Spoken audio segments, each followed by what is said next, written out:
VCT has finally separated some of the wheat from some of the chaff. Unfortunately, here at Vodfathers, we haven't been able to do that just yet because I, TMV, am still joined by Sideshow and Shyowager.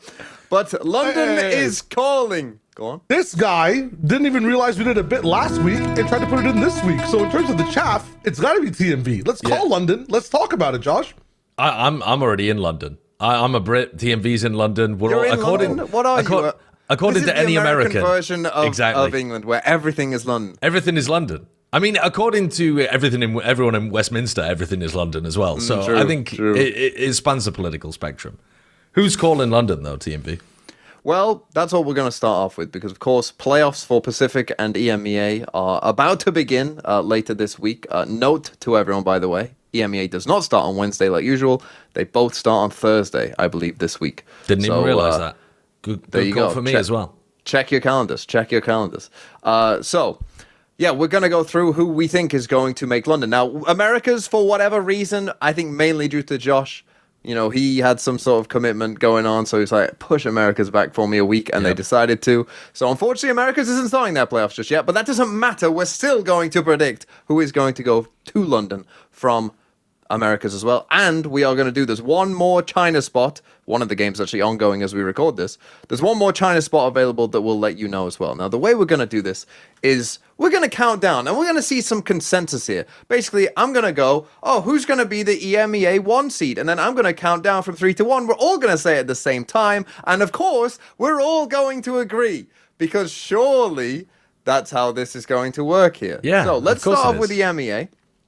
Now, we've each individually been through the little playoff brackets to ensure that, you know, this is a possible thing that could happen. So let's start off with the EMEA 1 seed. Now, remember, the 1 seed gets you to playoffs in Masters London straight away. So it does kind of matter, although it's kind of a curse. Who knows? But anyway, EMEA, first seed, 3, 2, 1, Fnatic.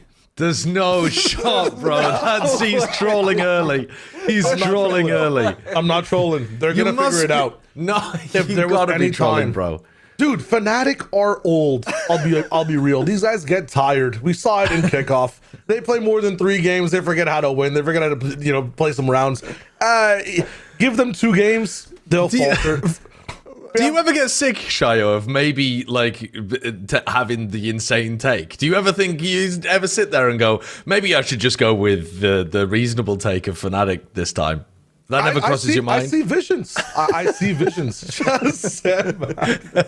I see visions, man. I'm believing in Vitality. What? This is my last hurrah in believing. What could possibly have made you believe in Vitality throughout this year, I would say, actually? Maybe in kickoff you could have been coping, but they haven't really given you anything to believe in. Famously, you didn't even believe them in the off-season when they didn't before you talk, Shyo, I just want to quickly tell the viewers what their kind of path is. So they somehow they scammed their way into not being the 4th seed, by the way. Ridiculous. That was a scam in and of itself. But they play Team Liquid. If they win that game, they then play Fnatic. So tell us how they're going to beat both Liquid and Fnatic and then win more games after that. So it's what Josh is talking about. It's why I'm back here. The fact that these guys have always had a coping mechanism or loss every single time. Could blame it on something. It's an off day. We have these level of expectations. We have those level of expectations. In the most recent stage, there is no more cope left for this team. And that's why I'm back. Everything is real now. When they actually lose, they can actually learn. And I feel like coming into this game, Liquid is an amazing A, learning opportunity. B, they're not going to lose, but they will learn the bad stuff they do from that match. You hear me out? You know what I'm saying? Liquid aren't as a titan or as big of a titan as Fnatic are in terms of challenge to climb and beat. So I think even Liquid Vitality in general is more of a 55-45, 50-50, I would say. I'm not sure about you guys. I feel like it could go either way. Liquid control, Vitality has the pedigree to lock it in. From there, from the learnings, again, they've learned from these stages. They haven't erased it from their mind. They haven't erased all the group stage games. From the learning, they take on Fnatic. The Vitality that was promised will be there. Okay? And you're saying they win, they go through the uppers. Is that how they go through the uppers? You asked for the first seed. So it's an upset. I'm not saying they deserve to win the game, but it's an upset based off the learning. And then Eternal Fire, I don't think Vitality have ever looked good in the matchup, right? I think it's Eternal Fire on the other side of the bracket. Hold on. Spoiler. Oops. But okay, facing Foot or Eternal Fire, these teams that are very frag heavy, aim heavy. I think Vitality get this symbiote type of situation going on. They will absorb the game style of the teams they beat. They'll perfect whatever the hell they're beating and use it as a tool against the next team. So they'll take some of that Fnatic juice and use it to stop Eternal Fire or Foot. First seed locked in. Let me say this. Upload it to AO3. It's great fan fiction. If Vitality beat Fnatic, I don't think it's that unreasonable. Like, if they do win that game if they beat Liquid and then beat Fnatic, I think then you could make a reasonable assumption that they must be playing well enough to potentially win it. I think there's a higher chance in this bracket the Vitality don't even play against Fnatic for the entire bracket than them beating Fnatic. I would agree. You know what? I will agree with you guys. That is the realistic way to go. But the fact that there's juice now, you understand? There's no juice. They're out of juice. We spend too much time in this Shyowager fanfic. Let's just quickly, Josh. Me and you have picked, I think, the most reasonable, boring, pick. Why will Fnatic They're the only good team in EMEA right now. They are the only team that has. Yeah, they have great understanding of like protocols, how they're supposed to play. They've got lots. Yep, they've been actually very competent even when they've been playing with the sub. They won games in EMEA when they were playing with their bloody assistant coach, man. Like, they have a much better structure than any other team in EMEA, something that Vitality themselves are massively lacking. And they can also sometimes rely on individuals like Kayak, Alpha, to take them over and beyond in a difficult scenario. But like, mostly it's just that they are a good team that plays off each other well, knows how each other want to play, and that structure carries them through. They're good. They're going to be able to go to London. Okay. Yeah, so remember, for a last level defense here, what happened in kickoff? Because I remember our pick'ems did not go well. Where did BBL come from? That made no fucking sense whatsoever. What happened in Americas in that kickoff as well? Furia as the first seed? So... In kickoff, you have no evidence. In kickoff, you have no evidence from a group stage to base it on. Yeah. It's just like you jump straight into playoffs. At the same time, if you look at brackets historically, there's always some mishmash going on, man. There's an upset, but it's Vitality might be the worst team heading into EMEA playoffs. Is there a team that's worse than them? I mean, maybe you could argue, BBL and Genomates are both kind of butts right now as well, to be honest with you. But like, EMEA's got some absolute ass teams. But Vitality are very, very dysfunctional. If they turned it around, it'd be like they'd been reversing the car the entire time while they're trying to win the Indy 500, and they're like, holy shit, it goes forwards. It might be that simple. All right, next team. Next team. Okay, so this is your EMEA 2 seed. Okay, ready? 3, 2, 1. Liquids. Eternal Fire. Oh, we're all different. Oh, so we're all different. Okay, let me start then with Foot, because I think that Foot I've been paid. Check the PayPal. Well, I mean, you may say that, but I think it's fairly reasonable that Foot could quite reasonably do this. I know they haven't looked, their last game against Heretics was definitely not their best look, but again, that's a weird one where, the game doesn't really matter, and I think after they lost a close first map, maybe their heads weren't fully in it, and they were making quite a few terrible mistakes, and they need to change their Lotus comp, because those sort of no Senti comps as well, I'm not a fan of. They don't work.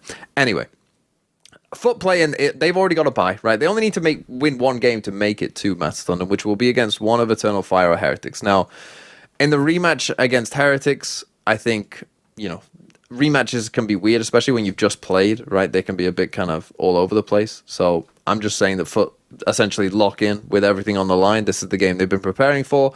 These last 2 weeks, they've been trying stuff. Some of it's worked, some of it hasn't. If Foot get Eternal Fire, I mean, that's going to be a chaotic, crazy game. That will probably just come down to who aims better on the day. And look, I think Foot can do that. So I'm going to say that Foot do it. I think, Josh, you're right. Like, when you look at this, you've got Vitality, you've got Mates, you've got BBL in this playoffs. I'm not a fan of any of those teams. So I think the list of teams for me that EMEA could send is quite small. So I'm sending Foot. Who did you send, Josh? You sent Liquid. Liquid, yeah. I think you're right in that Foot are probably the odds-on favorites to make it, simply because of the bye that they've got. Yeah. But I think that Foot, Eternal Fire, and Heretics are all on quite a similar level right now. I don't think any of them are like head and shoulders above the others, which is why it makes sense to go for Foot as a punt, because they literally have the advantage of not having to play like an extra game. One of Eternal Fire or Heretics is going to the lower bracket. So if you put your money on them like me and Shyo have, then you could just be wrong like instantly when they play against each other. But I think whoever wins that game, and for my money, I think that's Heretics, because I think their momentum heading into playoffs has been pretty strong. They look like they've figured something out. They also look like they've actually picked up a damn good player. Like, Koshmaris has been playing very well on the Neon. Don't get ahead of yourself. I wasn't... What you think that's Team just Liquid? recency bias or something? No, you're talking about Team Liquid. Oh, sorry. Talking about Team Liquid. Apologies. Yeah, why'd you go with your third seed? Like, if you're saying Fanatics first, you Liquid just can't make it instantly- alongside Fnatic, right? So the reason that I think Team Liquid are going to be able to make it, though, let me start with Team Liquid. You're right. I'm getting ahead of myself. I'm getting way too ahead of myself. Team Liquid, I think, have the best understanding of what they want to do from the very start of stage one. So they just want to put, we are going to be running the Neon on every single map. It's Miniboo's best character. We are going to have Nats be able to carry us from some kind of like Sentinel lurk kind of role.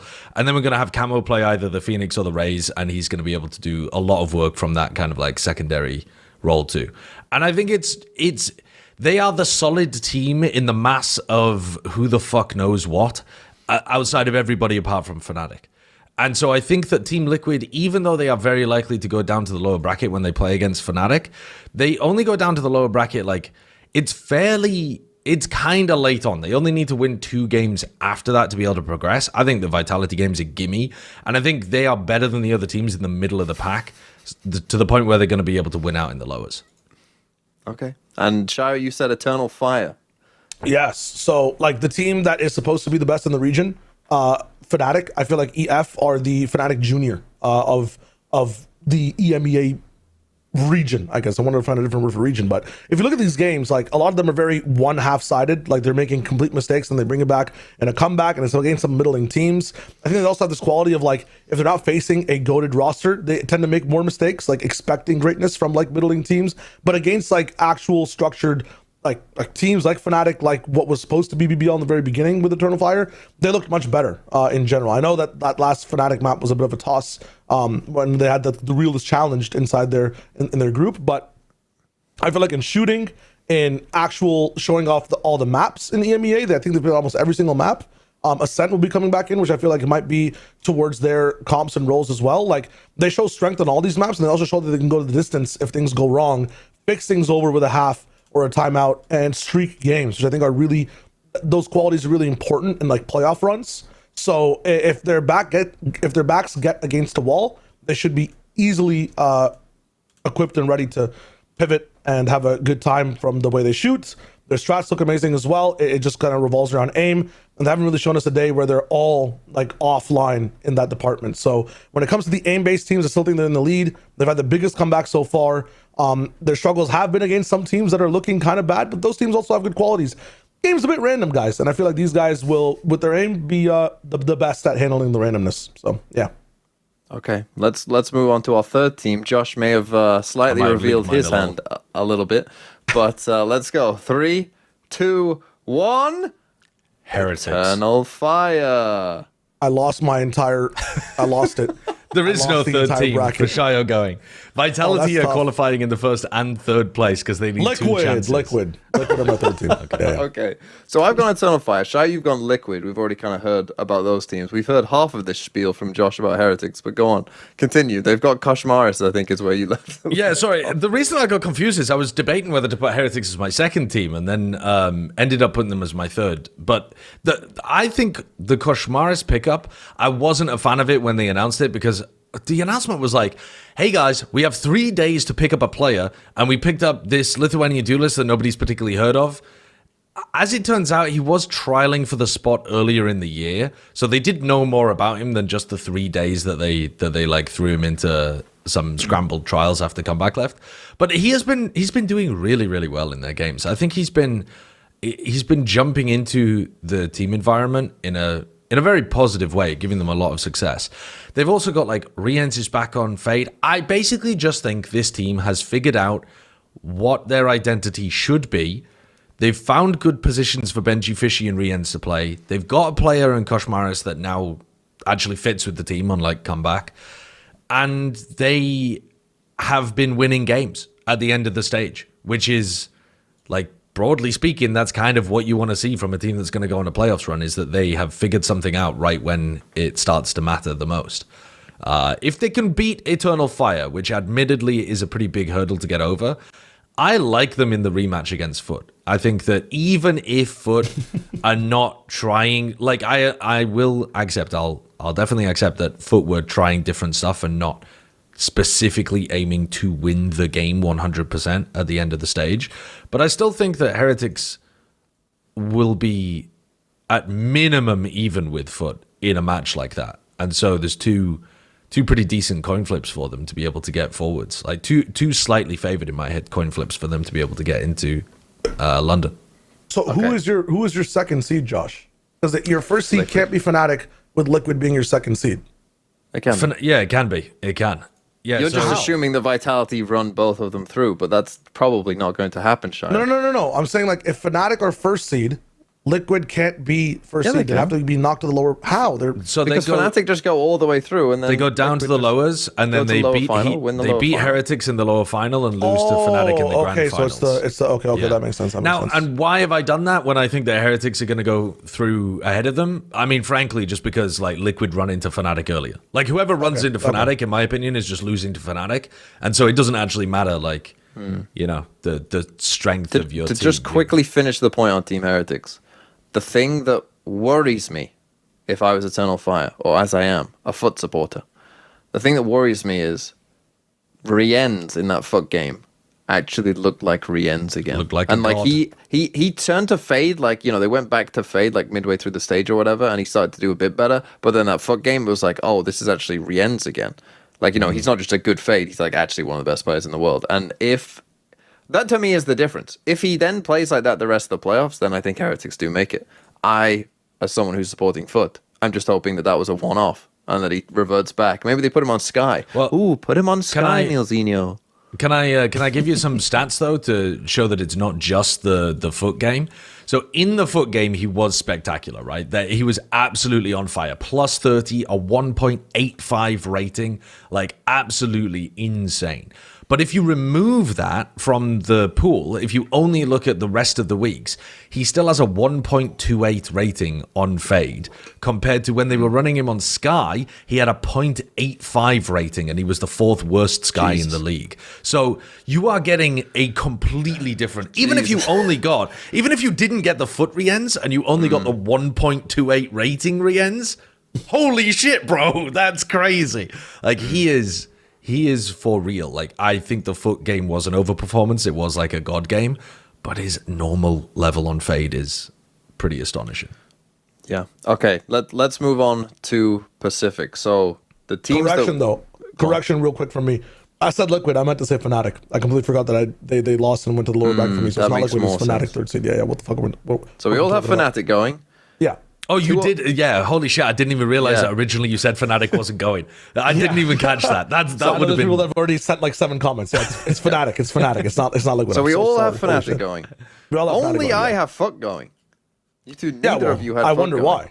Like, you say you support Foot, but they also support you. So it's like, you know. I think Foot are actually, like, if you were wanting to place like the safe bet or whatever, it would be on Foot because they're in an advantage position. Yeah. I think they've done the opposite of like Heretics though. I think they solved something early and peaked a bit too early for this. Okay. Okay, that's fine. And you didn't have Eternal Fire either, Josh.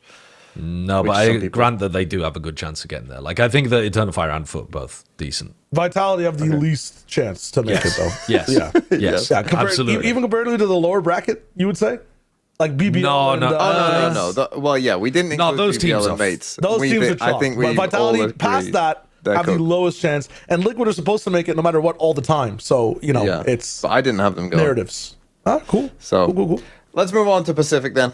And hopefully we can find some agreement here in Pacific. So, the Pacific #1 seed. Are you ready? 3, 2, 1. Paper X. Yes. Perfect. Good job, everyone. I mean, again, we shouldn't really need to spend too long on this one, I don't think, because most people... I mean, Paper X, they genuinely just look like they're going to stomp everyone. They're Not insane. just like win. They look like they're going to stomp everyone in their current form, I think. Yeah. The form of the players is remarkably good right now. They are doing a lot of just like they are looking to push you, they are looking to fight you, classic Paper X stuff. But Jing might...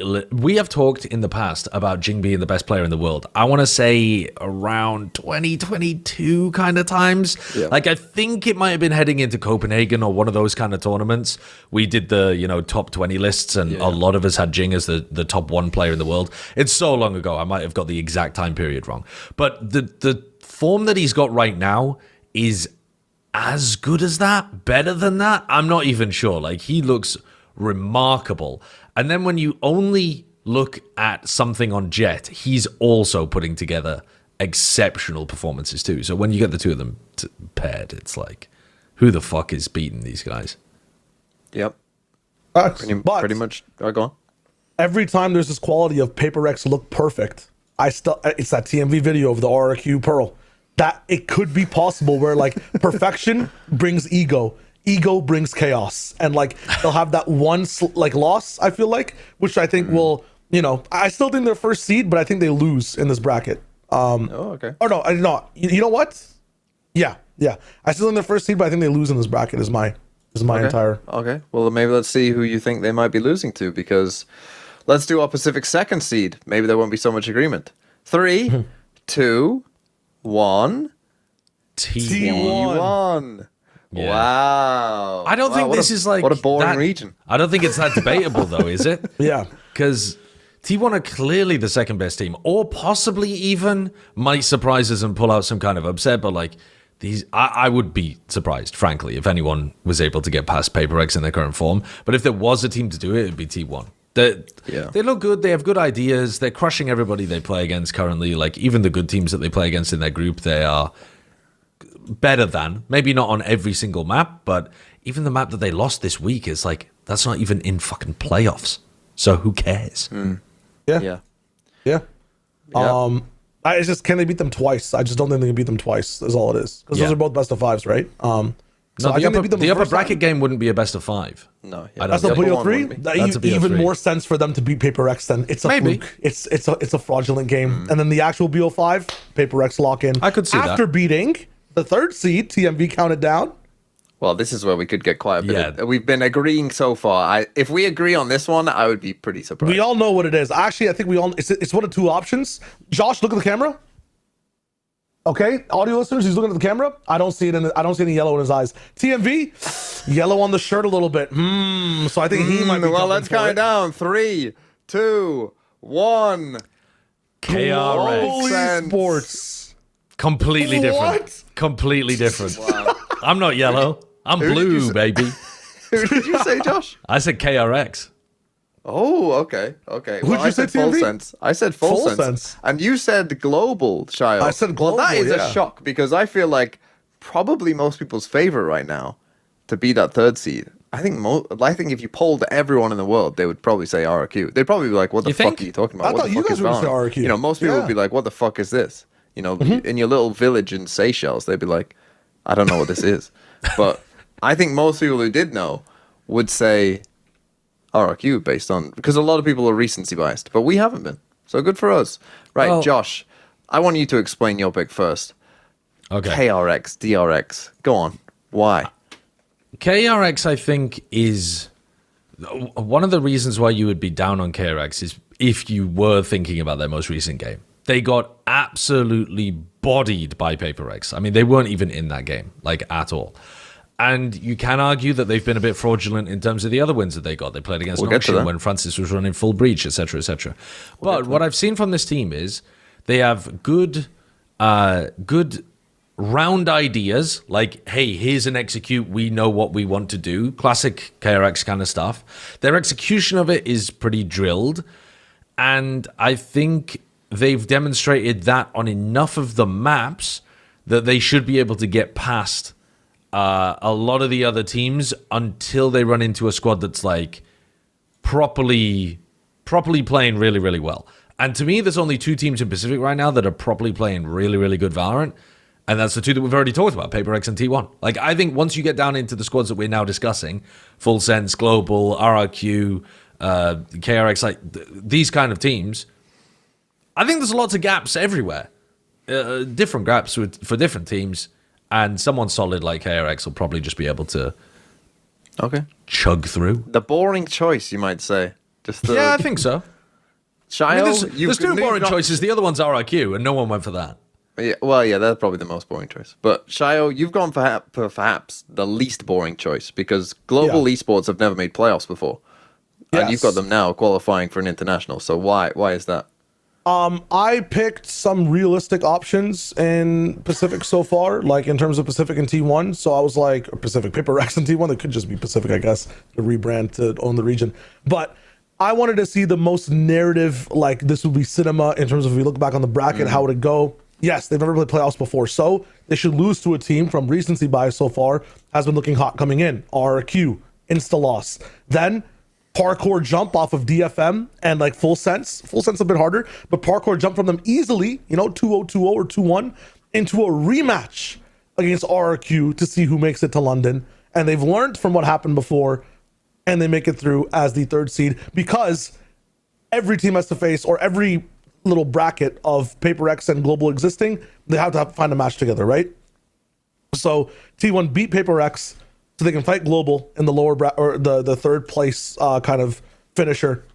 They lose, they still make it. Everything's all right in the world. Global didn't beat Paper X, but I just don't think it happens as early as the upper semifinals. I don't think that Global coming into this, they're going to be as hot as RRQ. They'll make it through the lowers. They'll find their destiny. Going on like a full lowers run. That's full lowers run. Yeah, and then stop by Paper X to not get higher than third. That's the idea. Okay. I mean, it's bold. I've gone for Full Sense. The reason I've gone for Full Sense is because I think, in the game against RRQ, which was a couple of weeks ago, I think that they didn't look great. Their game against T1, we've all put Paper X and T1 kind of as almost like in a tier above. So like losing to them 2-1, I don't think is a disgrace. Problem is they won on bind, which isn't even going to be in the pool. So, maybe that's a bit rough for them. But I think that Full Sense over the course of the entire stage, I think if they lock in, they have the highest ceiling of the other temes. I don't mind that take. I think if they can figure some stuff out going into these games, I think whoever wins the first couple games will lose to T1/Paper X. So whoever's going is going to have to go on a bit of a lowest run at least. And I think that if they can figure some stuff out, these games are going to be, playing back-to-back days, stuff like that. Like, I think then they could maybe go on a bit of a hot streak, go on a run. If Primy's in good form, bish bash bosh, away to London we go. Now, I do want to just quickly ask, though, because in EMEA, we completely wrote off the two lower seeds, right? We were like, mates, BBL, then nothing. Now, I assume we think the same about DFM. I was going to put Nongshim in there until this recent game. You were going to put Nongshim in there? Until I saw that most recent game from them, which I thought was not good. I had hope. I had a genuine hope for this team. Can I ask you, what would it have changed your mind if they had won the match by being able to close out Haven? Like they had the comeback and then they got it to OT and they couldn't close. Ivy's having a stinker. Yeah. Honestly, you could not cope. Really. No, but not really because I thought that they were clearly the second best team. Even if they would have come back and won it. Over the course of the entire game, I think they were clearly the worst team. Sorry, they got kind of destroyed on Breeze. Then the second map was again, bind. It's a bind that they win that is irrelevant. Essentially, bind relevant, very close win, and then Ivy had probably one of his worst games ever, if not his worst game ever on Chamber on Haven. But I'm just not convinced. It's a disgrace that the best Neon in the world. Best Neon in the world is not playing Neon. It is not going to London as a result of that. Or maybe not as a result, but it's intertwined with that. It's part of it. With that reality, yeah. It's ridiculous. So okay. Can I Three flip different options. Go on. You said we wrote off the lower bracket teams in EMEA.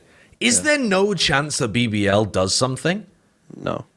BBL would play against the loser of Eternal Fire Heretics and So they're then out. play against Liquid. Nope, they're already out.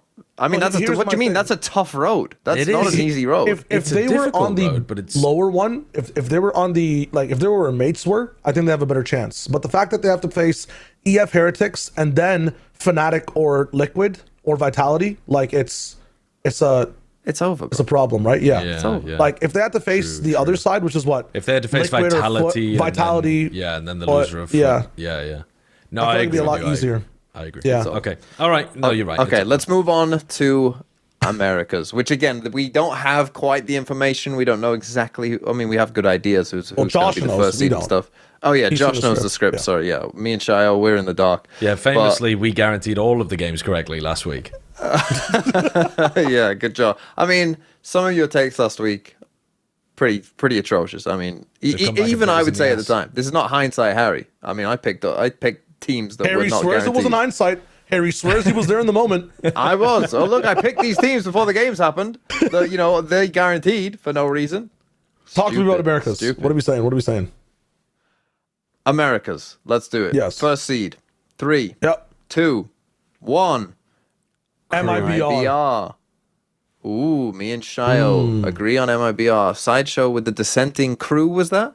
Yep. A crew. for Okay, me. let's see if Shio talk some sense first. Why Yeah. are MIBR the best team in Americas? They For probably me, will it be was a one. crew. It was crew until the 100 Thieves match, where I saw, like, I know it was on Bind as well, where there were a bunch of gaps, but like if Ascent is coming back, I feel like Ascent has some of the same gaps slash like talent needed on that map, same level of lurks. I know it's a bit more like permeable in how you push-pull rotations and work through mid and market, but crew showed that they can be static and can be owned a little bit, and they weren't showing that before. Like the Sadak less combination in like 2v3s was impenetrable. Like their rates were insane. I don't know what the exact percentages, but I felt like they would win every single time. Yes, less on backside still looks amazing, but I feel like even then, if teams are watching that game, the one thing keeping them in defensively is Less's positions. They'll stop using utility front sight and then maybe flood more for a focus on backside Haven instead, where Less was looking so good. In moments where like they had 4 people stacked on a site sometimes, or 3, they were still struggling at finding the right angles. Like against a team like 100 Thieves, which doesn't have the same pedigree as like MIBR or Furia coming in, that might be an echelon above them, right? So I think in difficulty, I honestly, they shouldn't have lost that game in the style that they did.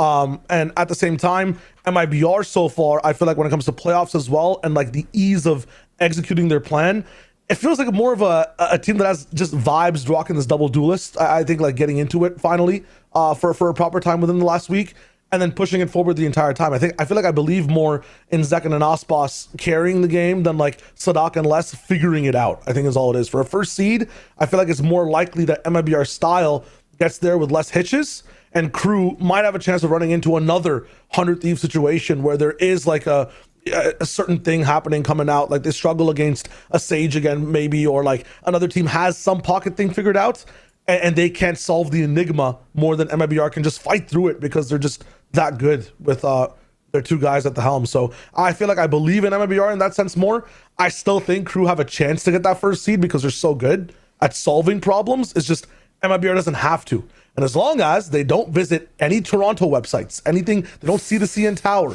they don't, Osmos is locked in and they're on the same pace, like both treadmills are 6. One person's in drive, the other person's in drive. We're not going reverse and driving at the same time. Like on that split map, we're fine. That problem, I don't see showing up again in playoffs for MIBR. If it does, maybe next week, but I feel like that's solved. So for me, MIBR to the first place moon. That works. I agree, and to add on to that, I would say, I think MIBR, they've only lost 2 maps, which was both against Cloud9 when they lost 2-0. And to me, that Cloud9 game was like their absolute flaw. Like that is, to me, probably as bad as they're realistically going to play in a game. They still only lost in 2 OTs. Now, I know Cloud9 aren't like a top team or whatever, but, the fact that you can play your worst and still make it that close, I think shows, what kind of team they are. And to me, they've still got, like, Aspas has a 1.15 rating right now. Like, he's, but through VLR stats, he's looking good. Is Aspas actually playing his best right now? I don't think so. I don't think he's playing even close to his best, to be honest. So I think they've still got levels to go. That if they hit, I don't think people could catch them if they do hit those levels. Josh, you picked crew. Are you not worried about their perhaps most recent performance? Yeah, I mean, I definitely am if it continues with... They definitely demonstrated that when they slow things down on the defense side, they are not capable of exerting the same level of pressure. They disrupted... They lost the game on defense side. On split, they lost 13-6, but they won 5 rounds into a comp that's difficult to attack into. That Sage composition that 100 Thieves love to play with the Sage and the Viper is tough to pilot on the attack side, and I think they did well. They lost the pistol, won a lot of the rounds, kind of lost the control of the game towards the end of the half, but they did fine. It's on defense where they weren't doing that like high tempo, we are going to fight you constantly, that they need to swap up. But I actually think that this is going to be a good learning loss for the team because they came into the game thinking, hey, we want to play slower against this composition. We don't want to be constantly pressuring on defense into a Sage. We're just giving them value as they hold slow rounds around the map.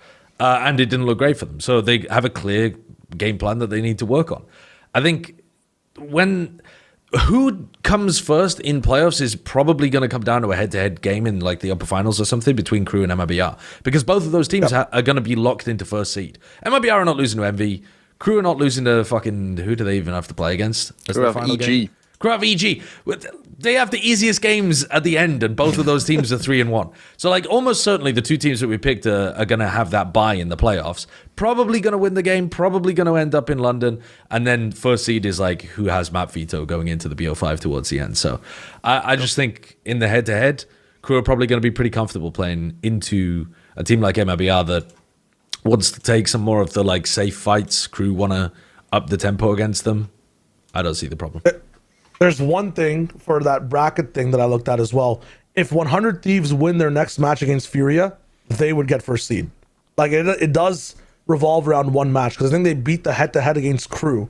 Both teams would be 3... Oh, no, I guess KRÜ... Never mind, KRÜ would be 4-1. If KRÜ lost, but never mind. They're not going to... Okay, let's do our second team then. So, second team in Americas. 3, 2, 1. MIBR. KRÜ. Okay. Well, we don't need to spend much time. We've just given the cases for both these teams. So, I mean, interesting, though. We think that these teams all agree with they're going to London. That should potentially, because there's quite a few, I'd say, teams that could go from Americas. This should make this a spicy third seed arrangement here. So let's see who we've got as our third seed teams. So 3, 2, 1. G2. NRG. 100 Thieves. Wow. So 3 different teams. Okay, I'll start with mine, which was NRG. So, NRG are currently they're currently out of playoffs, I think, as the standings go. Yeah, they are. Yeah, it's a bold take. So they might not even make playoffs, but obviously I'm predicting them to beat Sen, which I think probably most people would have them beating Sen. Mm-hmm. But you could say that it's a little bit, a little bit dicey. If they do lose that game, they might not even make it to playoffs. But I'm going to assume that they beat Sen and do make it to playoffs. And then from there, I think, obviously, they lost their 2 first games. Things were not looking so great. I think they have perhaps awoken a little bit. I'm still, honestly, a little bit concerned about, like, their Pearl comp. They're still playing Kiko, on the Killjoy. I think that over the past couple of weeks, like, against 100 Thieves, against EG, I was kind of hoping they would have learned, kind of like what Fraud said about Zekken. Like, only frauds put, their great duelist players on, Smokes or Senti in this kind of meta. Only frauds would do that. I was kind of hoping that NRG might realize, maybe that's the case with Kiko, considering, when we put him on duelist, like we saw when Matter was playing Harbor, he's dominating on the Jet. So I was kind of hoping they would lean into that a little more. So that is something that I'm still, a little bit concerned about with NRG. But I think, obviously, we've seen from this team, none of you are going to be surprised if NRG make it to London. If they do lock in, we know that, I mean, they literally won champs. Like, I don't need to give you the whole spiel. They finished 3rd in Santiago as well. Obviously, when NRG play well, they're good. They're good. I think I'd be surprised on the fact that they'd have to make it from the 4th seed, right? They wouldn't be 3rd seeded. They'd have to make it from the lower bracket, from where they are, depending on what happens. Not if they beat Sen.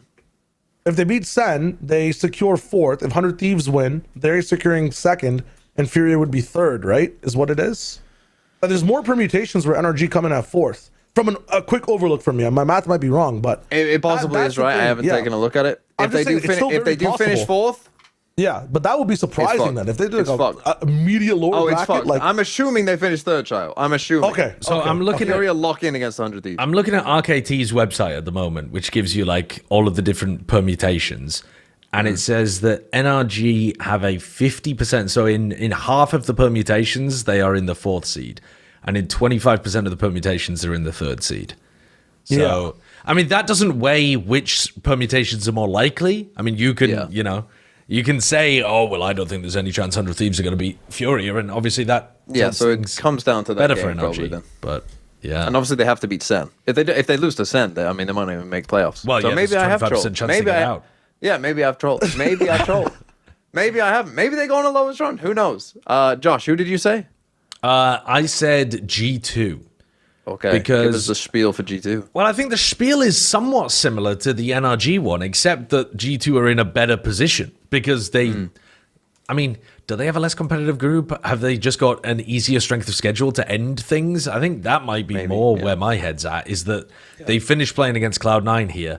I mean, we're going to talk about Cloud9 and their roster changes and stuff later, but like that team is an enigma right now. Like they beat MIBR, they are rotating players every week. Who knows if they're going to be good or they're going to be bad? But I think G2 should still be. Even the they don't favorites. know in between maps. It seems like They don't have a clue. They don't know from week to week they're whether rolling they're a going to be better or D20 worse. and seeing what their performance is right now. Yeah. They should call them D9 instead of C9 for the. Yeah. Do you get D9s? 9. D9s. They have to exist. That'd be crazy. If What is a 9-sided dice called? It's got to be like a nonahedron or something. Yeah. I don't know what that thing looks like. Anyway, Astronaut. good analysis Yeah. of G2. How many times has C9 been to an international nonahedron? Here's my thing with G2, just to respond to you really quickly. If you look at the way the brackets are set up across each region, G2 would have much harder games to play across the board. They'd have to fight Furia and KRÜ, I feel like, to make it, right? Is what it is. Like, or they'd have to fight like the best in their bracket and the best across. Yeah, so the it'd be best in like- their group and the best across their group as well is the issue. Most likely they would play like Fury in the first game, then MIBR in the second game if they won that. That is a fairly tough. It's difficult. Yeah, I think it's difficult. Yeah. The thing that's giving me some hope for G2, though, is that not only are they likely to make it in the playoffs and make it not in the 4th seed, but they have abandoned on almost all of their maps. Now, the way that they were talking, it sounds like they might still be playing the Harbor on Breeze, but they've abandoned almost completely this new idea with the Harbor that they were going for early on, where like Leaf was now having to play full-time smokes, Valin wasn't able to have the same level of rifling impact from the Harbor. So I think they're onto a better idea later on as we approach playoffs. And already when they were playing that worse version of themselves, or at least the version that was like, it still had some good theory, but it was hard to pilot, I would say, they nearly beat Leviathan anyway, playing that kind of style. So they, I think, can be, and we've seen this year upon year in Americas, an extremely, extremely good team. And even though they're a bit weak right now because they didn't get to grips with the meta early, I think they're probably going to come into their own early enough to be fine. Because like there isn't that much difference, to be honest, between the 3rd and the 2nd seed, I think. Okay. And Shio, your team? Man, I want to preface this by saying, holy shit, Loud are here. I want to believe in G2. Lever, a good shout, but I'm not personally believing in them.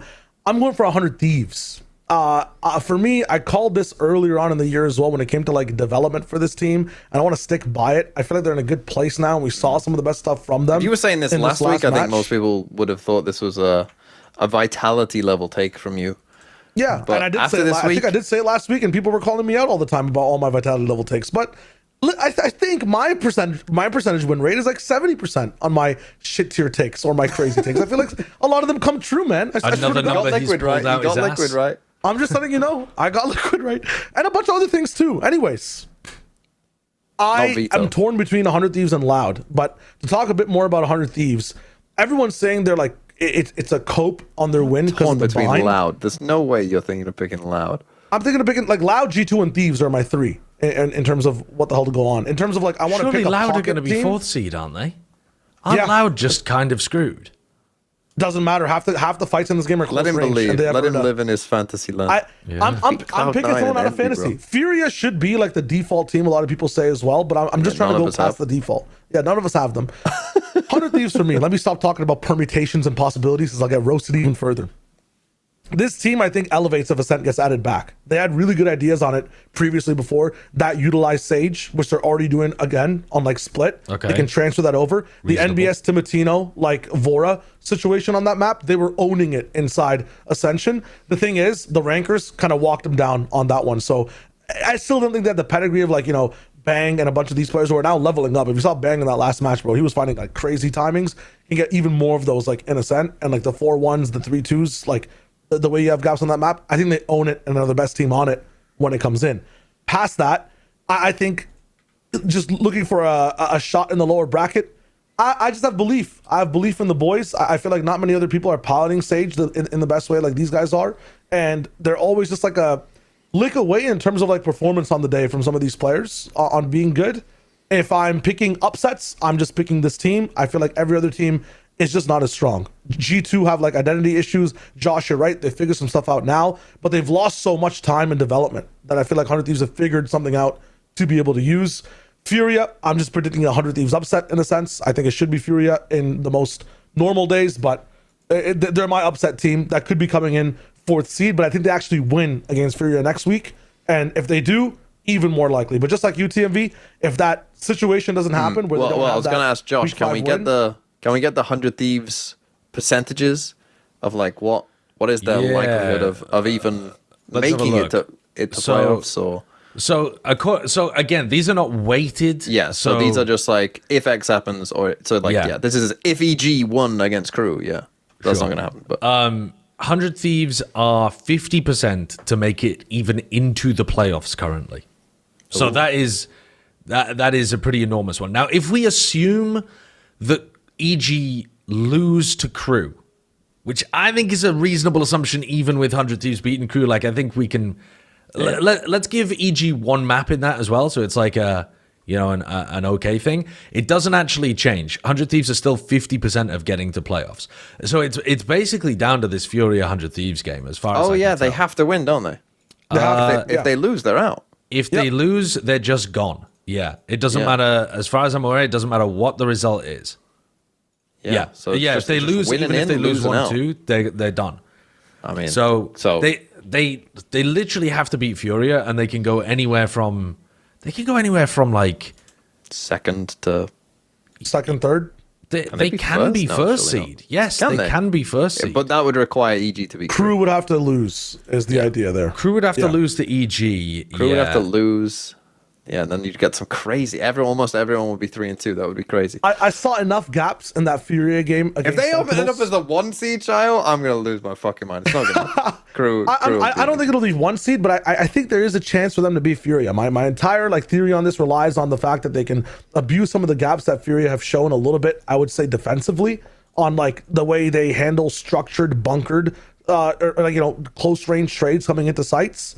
A map that was so good for them in general, I think Breeze, I feel like was a little bit completely dismantled overall, the way that Sentinels were playing a very basic style. I'm not sure how many times the Thieves have kind of slotted into ISO specifically, but I think they have a pretty good time dealing with operators as well, which I think are like a big win con, the scopes for a team like Furia.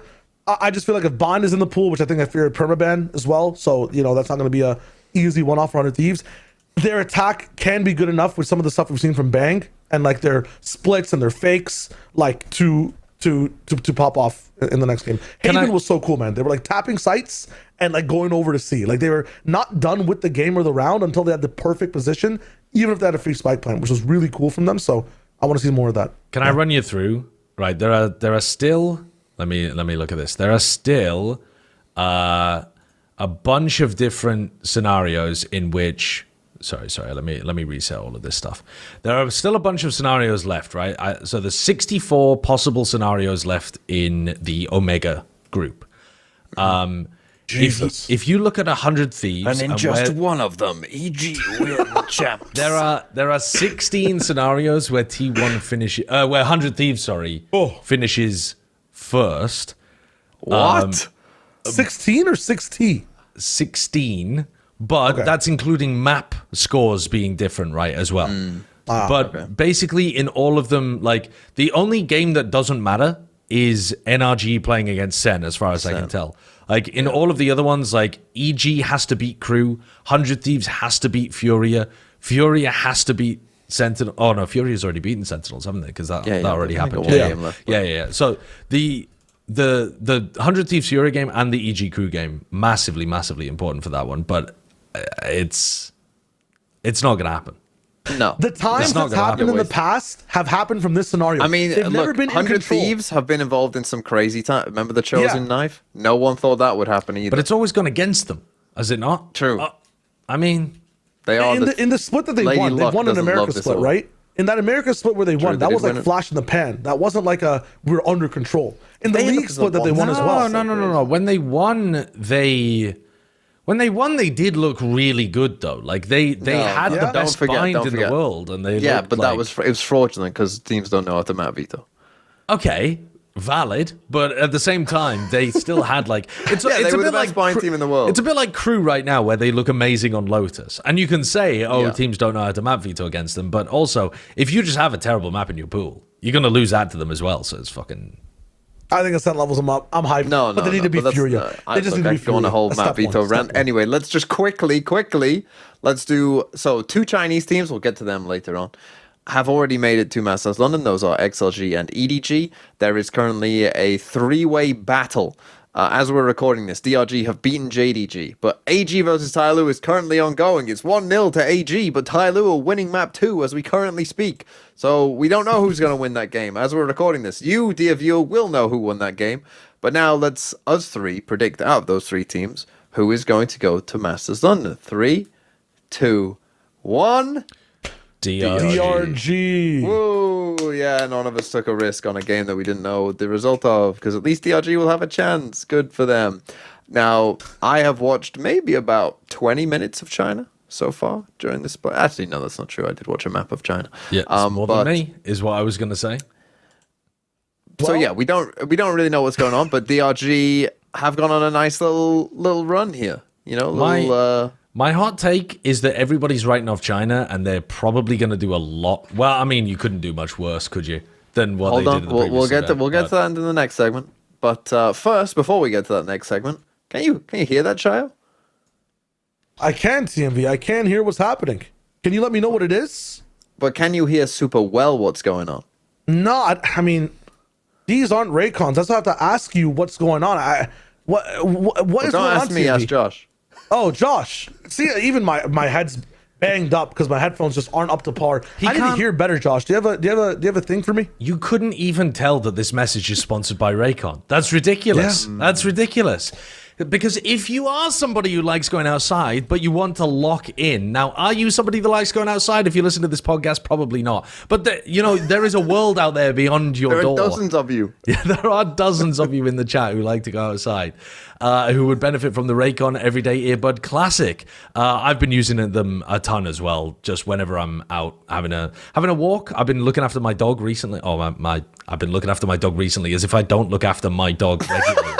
It's not my dog being the point of that story. It's the dog of my family that I'm looking after. But if you're out walking all the time, very nice. Active noise cancellation, so you can get rid of the sound of those pesky birds and nature. Who wants to listen to nature, man? Get that plugged in immediately. Do you want to sometimes turn it off so that you can pay attention to what's going on? Perfect. It's comfortable. It's ergonomic. They fit nicely in your ears. You can carry them around very easily because the packaging, the charger as well, is super small, very convenient, slots in your pocket, comfy, brilliant stuff. Over 3 million happy customers, 30-day happiness guarantee. Why bother overpaying when you could just get a nice deal here with Vodfathers and get some Raycons? The Everyday Earbuds Classic, they're the perfect addition to your everyday routine. Go to buyraycon.com/Vodfather, get 15% off. And thanks to Raycon for sponsoring. Thank you, Josh. Yes. There you are. Thank you, Raycon. Clear now. And thank you, dear viewer, for definitely buying the Raycon/Vodfather at that link, because otherwise we'll be in trouble. Hey, Father's Day's coming up. Mother's Day's coming up, actually. Well, very soon. It's already, like 5 days. Already passed for the UK. Yeah, we're done with that. Yeah, but you guys aren't relevant until Masters London happens, so we still have a few days of. True. So true. So true. Let's move on to our next segment, though. Fluke or fraud. Now, we've already talked about some of these teams, so I'm gonna slightly twist this. But the basic premise of fluke or fraud, sometimes you have to say it twice, is that these teams that we're going to talk about, fraud, in fluke or fraud, have either lost a game, playing with a sub, or are resident frauds. So, very simply, there's three of us. There's three of us right here. Look. So that means that no matter what we think, if you have to put them in a bracket of fluke, was it a fluke? Was their loss a fluke? Are they actually fine? Don't worry about it. Or are they frauds? We can vote 2-1. It will at least be split 2-1. And if you're on the fence about someone, there is no fence here. They're in the fraud bracket or they're in the fluke bracket. But for the teams that, for instance, the first team on this list is MIBR. Now, we all had MIBR going to Masters. So I'm going to assume, therefore, that we all thought that their one loss against C9 was a fluke and that they'll be fine. However, for those sort of teams, I'm going to twist this a little bit and say, when it comes to being one of the best teams in the world, not just in their region, can this team win a Masters? Are MIBR a fraud at that level? No. Because if you want to put them in there, you'd want to put PRX in there as well. Because they had similar level losses this year in general. Like, again, they never look beat at their own game. When they lose, it's because they have no sense of how to play the game for some reason, and they're not touching their keyboards and mice the right way. I don't agree with that at all, though. I think that something going negative 21 on Neon is not the same as MIBR playing all of their normal setups, normal compositions and everything, and having, like, Zekken has an off day, and the team has bad awareness of what Cloud9 wants to do, bad spacing, bad trading, a bit of baiting, they fall back. This will happen again. The PaperX one won't happen again. So you're putting them a fraud for the being one of the best teams in the world, winning Masters London. Are they a fraud, Josh? Yeah, fuck it. Yeah, let's. I'm gonna go with you. They're a fraud. Stamp the fraud on them. At the top, we're talking about the top level, Shyo. This team is going. Yeah, we at agree. the top They're going level, to it's the Masters. same shit, They're man. going It's to the same Masters, but when they get there, they're gonna finish not in the top 3. Fraud. Boom. Fraud. In fact, we're gonna insanely harsh. Insanely harsh. But we're gonna do this for every team that we all agree. That's how we're gonna do this now. Okay. I've thought of this on the fly. So next up is KRÜ, a team again that we all put going to Masters at the highest level. Are they a Masters winning level team? Fluke or fraud? Sideshow, let's start with you this time. Because you had them winning. I started with them last time. You started with them last time. I started with you last time. You talked about MIBR first. Fraud again. Fucking Simon Cowell's on the fucking judge roster. I know this is so harsh, but when you're framing it like that, I'm thinking, right, their Lotus is amazing, but if you ban their Lotus, their other maps are just like somewhere between good to very good, right? Like they have been able to beat other good teams at their other maps, but at the moment it looks like they have to really understand what their opponents are doing and move very quickly around the map. The slower stuff, they struggled with a little bit. I think when they face against unexpected opponents like a PaperX, I could see them crumbling entirely. I think even against like a T1 or something like that, they might struggle to really like get to grips with how the opponent is playing to be able to counter them perfectly. I'm going to say a little bit fraudulent. I think they've got more room to grow if you wanted to phrase it as a positive, but TMV never does, so fraud. I in fact would like to rescind my previous take about MIBR. I'm revoking. You can't revoke it. You already stamped them. I am revoking the fraud. You stamped them. They've got fraud written on their forehead. Yeah, but I'm tattooing over it, Fluke. Because I remembered, apart from Toronto, when Toronto happened, it completely goes against my point that Aspas will lock in when he gets to a Masters. But that's the exception. Point. That's the exception. All of the other tournaments, Aspas has been good. For some reason we treat that as the exception. I'm even on the other side of it. Shyo, don't you start disagreeing because you're saying that they're not frauds. I'm saying I'm on the Fluke side. MIBR aren't frauds. Fluke. KRÜ, fraud. Stamp it down. KRÜ are gonna be He's about to rescind that in a second. He'll have another thought. Okay, I'm rescinding my Freaks. Fluke on MIBR. MIBR frauds. What are we doing? They're over MIBR again. MIBR, I'll be honest, I'm just thinking it back. You mentioned Toronto again. It is fraudulent. Bro, this guy lives in Josh is also Toronto, making a lives good in his point fucking head on, like, rent how free. they lose. No, Holy they just fuck. don't have that. They just don't have that peak level. You're not wrong. You're not wrong. Holy KRÜ, fuck, MIBR's Toronto performance. God, we could fix the housing crisis if it was like Shyo's mind. yeah. Okay, fine. MIBR, fine. You've made them frauds again. All right. I'm Yeah. saying KRÜ are fraud. Two of us already said fraud. Shyo, go on. Say your piece. Fraud. It makes sense. The Go way on, Josh broke sure. it down, it actually makes sense. I'm open to hearing things out. I'm open to learn. Okay. 100%. Okay. I had a bias coming in. I've learned. I've Okay. conquered. I've left afterwards. Veni Vidi Right. Vici. Fnatic are playing with a sub. We all had them going to Masters. Two of us had them winning EMEA. Are they fraudulent, Shyo, with a sub? Again, we're talking at the top level. We're talking, can this Yeah. team, win Masters? And again, I'm assuming here that Vekaj isn't playing for London, but actually We don't know. Yeah, we don't know. So they might not be Fnatic- playing this sub. Fnatic with a sub is like a Formula One car with different tires, man. It doesn't matter as long as the engine is running, and the sub is up to par. Like it's just like changing your tires I out don't at a pit quite stop. think I think the tires are quite important. No, what I'm saying is the tires are like just the other backup. Like it's the equivalent tire. I'm not saying you're putting Right, monster truck okay. tires on a. Yeah. Let me You put a bring it in. bicycle tire on a No, F1 car, I that don't that think won't work. But like it's like I think for Fnatic it's fine. Sivo as well looked much better and actually had depth compared to what Cypher jail he was on in Vitality. So I'm going to say that they're fluking at the top. We expect them to get what, top 3, top 2 as they always do, or at least have a few wins and make it to playoffs inside London. So for me, it's Fluke for them. I think their system doesn't require goats. They make goats. But also, that's what it is. I mean, they're not even a fluke because they haven't lost anything. They haven't lost. They? Their fluke is that they're playing with a sub. Yeah, but I'm thing is, assuming we're a all- fluke happens later down the line. yeah, exactly. We're just yeah. looking at like the. If they that's the lose, entire if deal they later. lose at some point, sure, I'll call it a fluke that they lost because they very, very consistently do well with subs, make it deep in international events. The only time that Fnatic look terrible is if like they straight up can't bring half their team to an international, which happened in like Reykjavik 22 kickoff. or something. Or it's like the very beginning of the year. Neither of which are happening right now, so they're going to be good. Yeah. Yeah.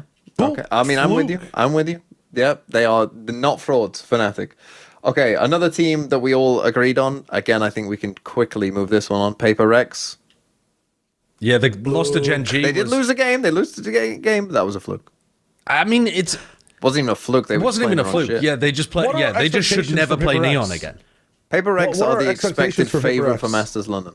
Yeah. Okay, but they lost Santiago. So like, would that be a fraudulent Finishing performance second. for them? Finishing is second fine. doesn't I'm make just you saying, is second fraud. fine? I'm checking in. Is second fine? It's a question. It's just a question. Is second fine at this next event? Yeah. I wouldn't call them frauds if they finish second, but I'd say they. Okay, that's all I was trying to would say clarify. that they are below par. I'd say they They missed should an be opportunity. disappointed. Yeah. At this point for Paper X, it's about building up to being the greatest team of all time. Right? Like that is what Okay. they're looking to like overtake the Fnatic trophy cabinet, turn Boaster into the little brother rather than him being the like the kind of figure that Forsaken's looking up to. Now Forsaken's like what's the Teenage Mutant Ninja Turtles meme where they're like walking the old rat now home? Yeah. Splinter. Yeah, the Splinter one and the Splinter. Yeah, Exactly. Yeah. That's what they want to do to 100%. Boaster. Like that's what these tournaments are about for Paper X. So, quick challenge for both of you then, like just to challenge you on your opinion. You're saying second's fine. If they come second in the same exact form where the best of 5 is dust, like they get blown out in 2 maps based off like some crazy personal thing now. Of course, it was Dambi's Neon before. Who knows? There's so many individual personal things happening between so many players and their agents right now. But another one shines over. Paper X get dusted into second place. It's not even a close game. Would that not be a fraudulent performance? I guess it depends. Are they losing to a team that's great? Are they losing to a team that's really like done something excellent in that tournament? If not, yeah, it's fraudulent. Like if they get to a G2 T1 kind of situation where they have multiple match points and they can't close it out, and the team that they're playing against is, I don't even know, Vitality. I don't even know, like, who And so who makes it. So look at the first team he thought of when he thought about Masters London. Yeah, the first team I thought of when I was thinking of a bad team that might possibly make it. That made it. I didn't even put Vitality in this segment because I know that me and Josh at least would call them frauds. I'll also call them frauds. That's the whole point. That's the whole point. Yeah, but it would depend on the context. Next team. Yeah. Next team also haven't lost a game, but they're in here because they're the resident fraud.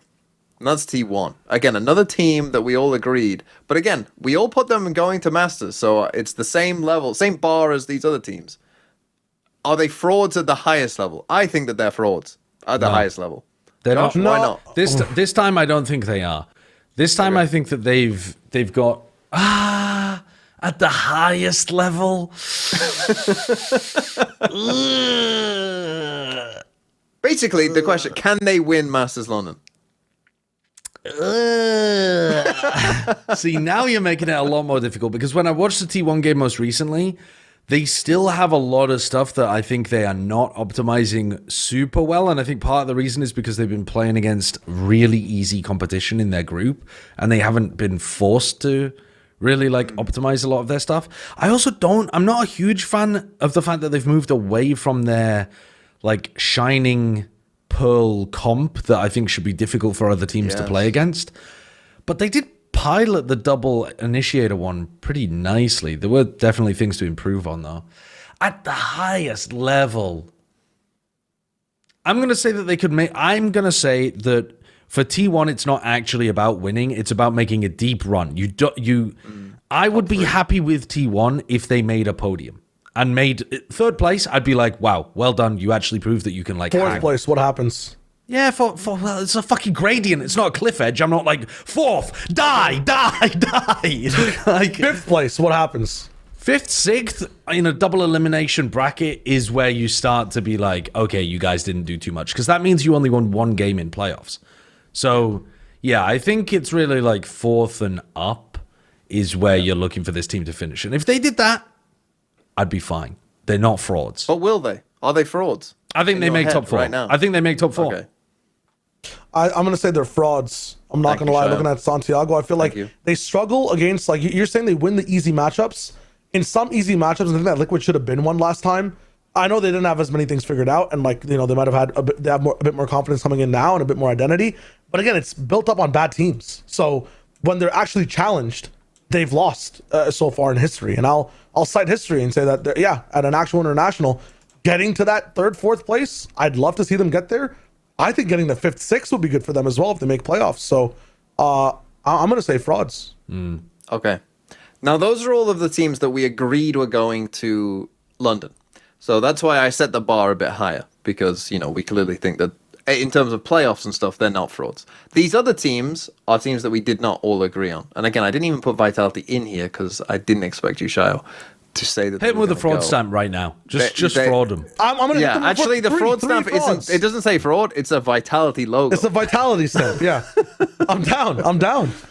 But so for these teams, these other teams, it's more about like right now, playoff wise. We've already picked, said who we're gonna go, but like just in general.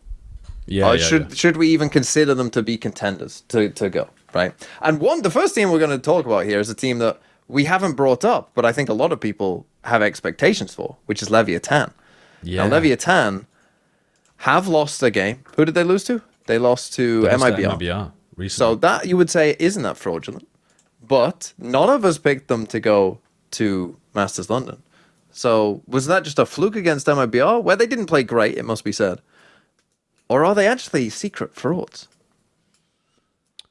They're not frauds, I don't think. Okay. Spike didn't play great in this game. Weirdly enough, Spike and Dante, the two players that I was thinking of as being like two of the best neons in this current meta, actually had a rough week this week and tanked their stocks a little bit. But I think it's more showing you that when Lev can't bulldoze over teams that they're playing against, they don't have the most depth to what they're doing. They have some nice set rounds, and I like overall what their kind of like game plans can be.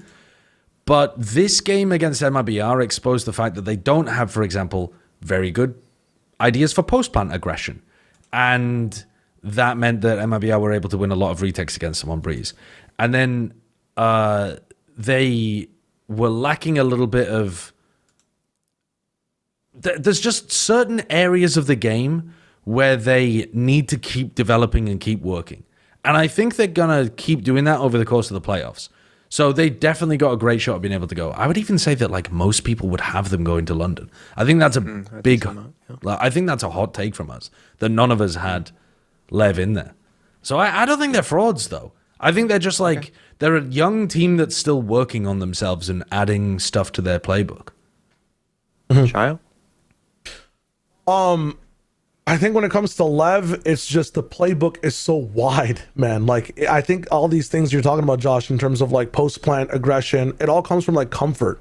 And when you have this team having like two really good Neon players, and then Neon himself like on different agents all the time, I feel like that level of comfort never seeds like deep within the team. And as a result, they don't get to rely on that to be able to make the next play, or that, you know, go to 125% to be able to make that play to help the team out in those moments, or make those moves as a roster as well, because they're just switching things up too much every single time. So for me, I think that's the reason why they're not like all the way at the top. I'd love to see the team just stick to one direction unless they make this one work, because again, like the MIBR game is not as fraudulent, right? Like it's MIBR.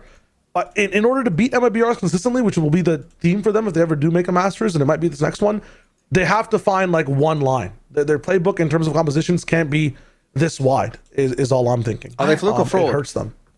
Fraud.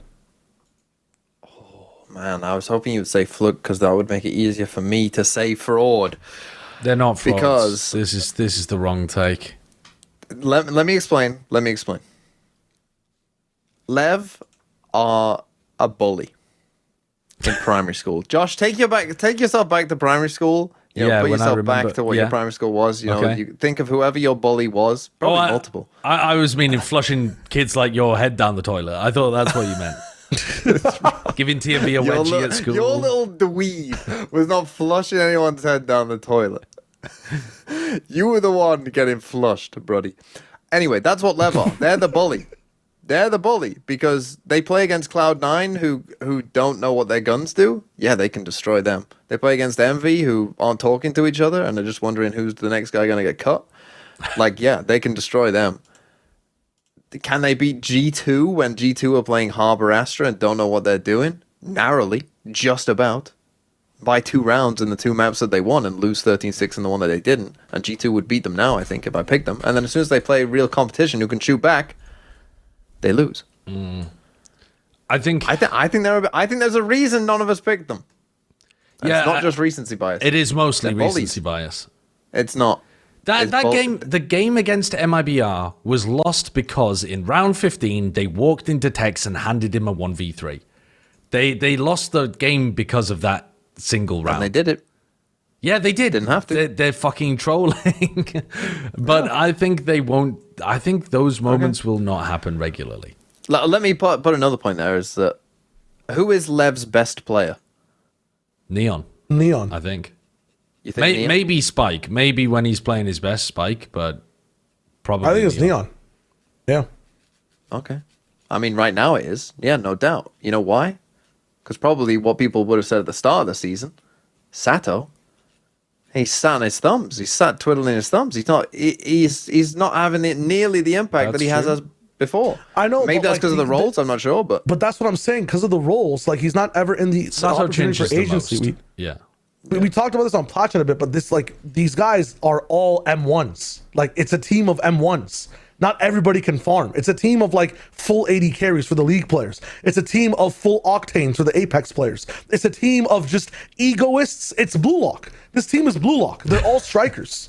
Like that's what it is. It's an issue. And I feel like as much as that helps them as well, like King is even classified as one of those. He likes taking a lot of resources as well to take fights and whatnot.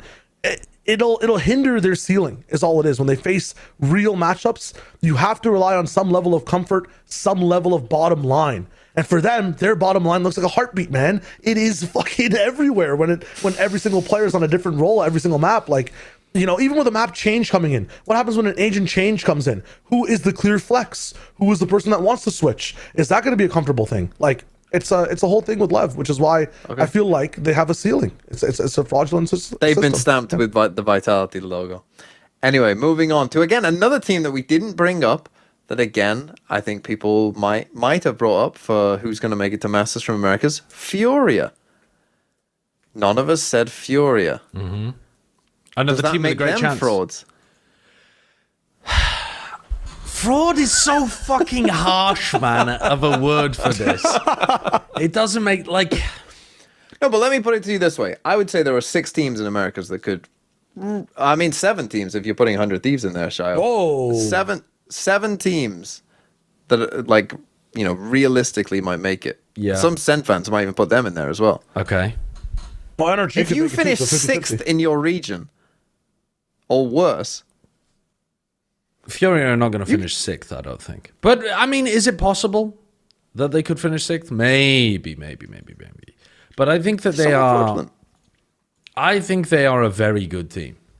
I think that the losses that they will endure are only to the extremely good teams. I don't think they're going to lose to 100 Thieves. I think Fury are going to be able to beat them. I think they've got really good ideas of how their team wants to play, their comp wants to function. Like, they understand things at a really high level, and their players are very good. Are they going to win an international? No, I don't think that's so. what I'm not asking that for Fury. I'm not asking them to win an international. But So you're saying it's a fluke right now? You think that they're still good? yeah, I think they're still good. I don't think they're frauds. Okay. I'll put in my 2 cents. I agree with you. I don't think this team is frauds either. I think this team, people have almost, they don't want them to be frauds, but I feel like so many people throughout this season have been waiting for the penny to drop, and maybe at Santiago it did a little bit. But it did this week. But then people continued going, well, yeah, there was a fluke run to, Santiago, and now they won't be that good. And I think they have been good. Apart from that KRÜ Lotus map, in which, don't play KRÜ on Lotus, it turns out. That's a terrible idea. Yeah. But apart from that, I think they've been at least solid, across the board. Okay, you might say that one EG, losing a map to EG. That was not great, but they immediately EG fixed were their like Haven. playing much better. EG were playing crazy on that. I don't think so. I think that was bad from Furia. But they fixed their Furia against Sen. They fixed played their bad. Fury, I would hope They so. played bad on Haven. But their Haven looked a lot better against Sentinels. I think that was a really bad Haven the first time against EG. We've both said fluke. Shio? Yeah, fluke. It's an easy fluke. Interesting. It's an easy... Interesting.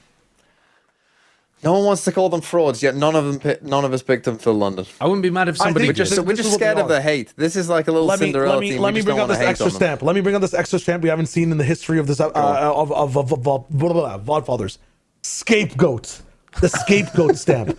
I feel like all of us are just looking for interesting storylines for that 3rd place slot. I think the entire world is. I think everyone's clearly seeing that KRÜ and MMBR have things they really like in 1st and 2nd. Furia should be there with KRÜ. If you look at some of the problems that KRÜ are having, Furia has like equivalent levels of non problems, and they have equal levels of crazy strengths in the way they approach the game. It's just they are being scapegoated because they don't have historical names like Sadak and Les performing again, right? That's all it is. They're just a scapegoat for now. They're the entry point for your deepest fantasies of 100 Thieves or Sentinels or whatever it is. It's 3 teams, man. If there were 4 teams coming into this, Fury would be a slot in for number 3, 2, or 1. That's what it is. And we'd be talking about somebody else in seed number 4. That's true, right? We can say that? Maybe.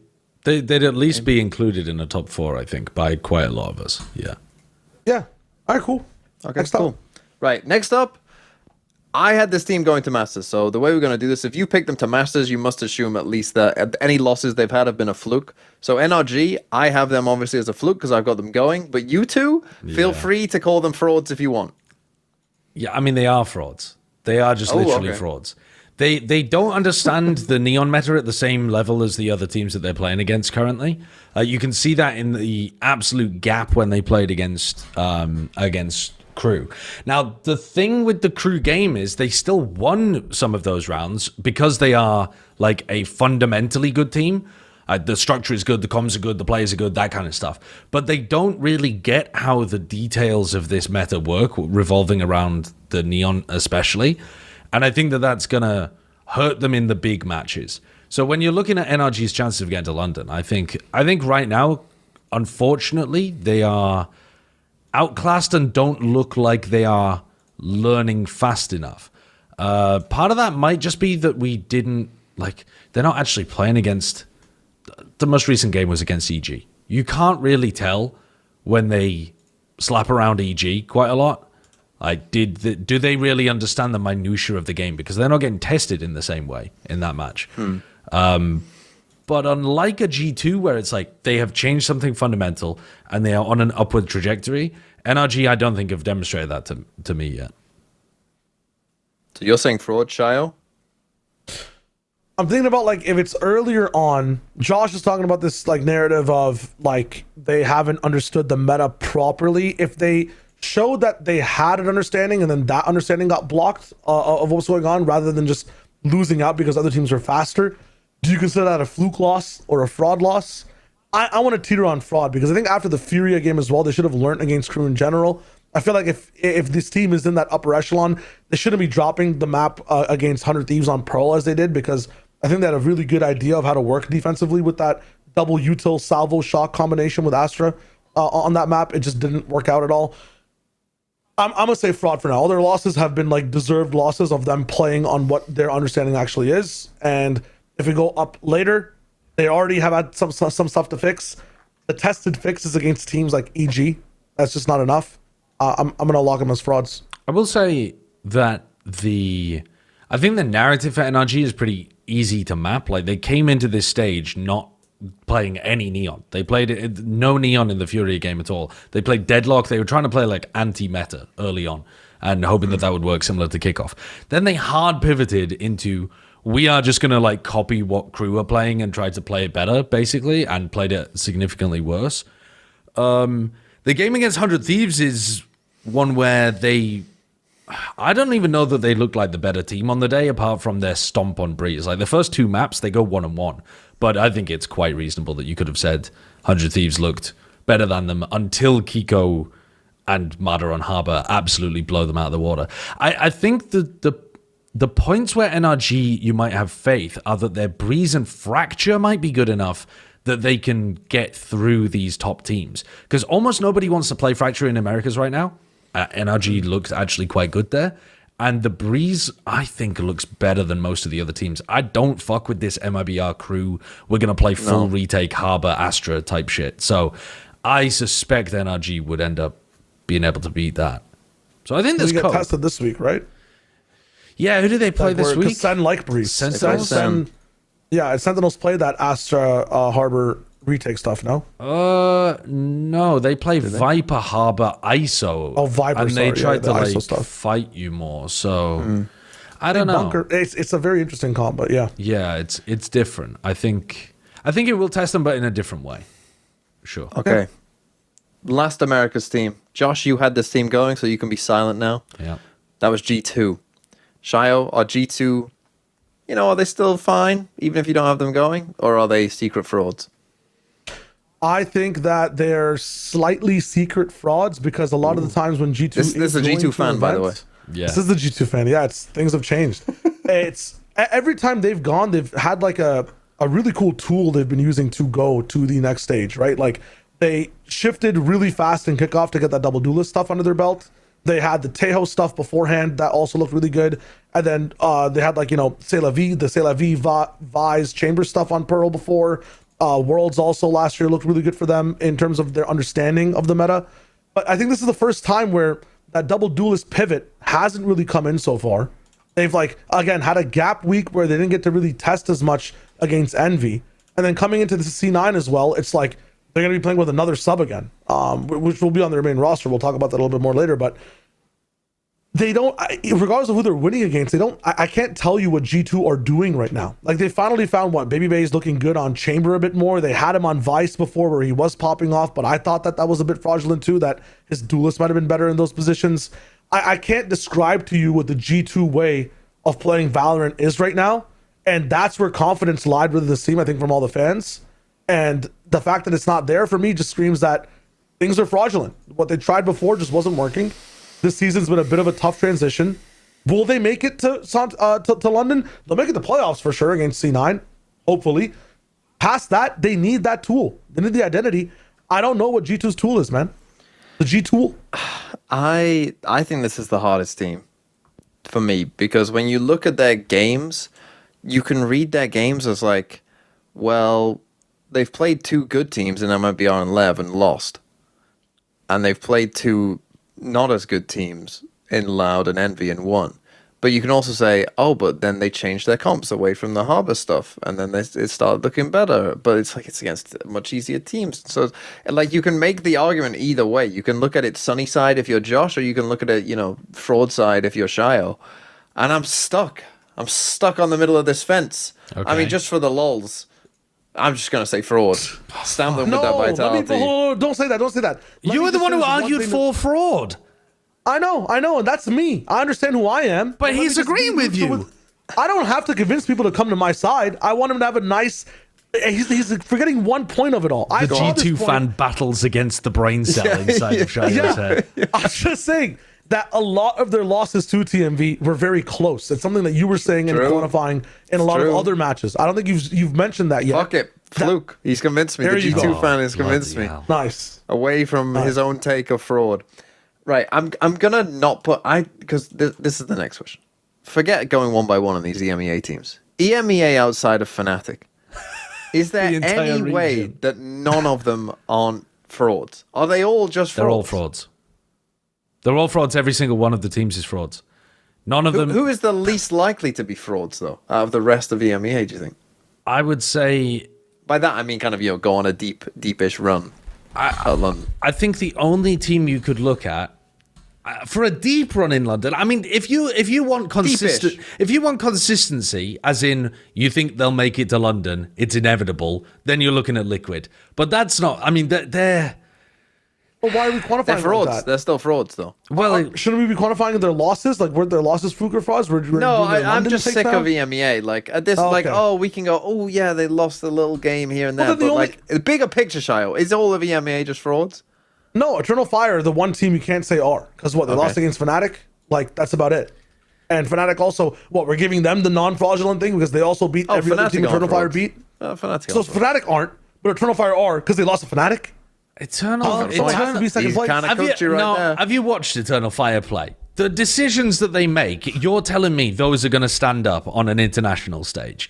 Or are they beating the piss out of a fraudulent region by just taking timings on them? Fnatic play because they have to lose the game to win it almost every single time. Fnatic have been playing with a sub for the last 2 weeks, and they have the best structure in the region, and they've won all of their games. Structure gets challenged every single time. I'm saying against actual good teams.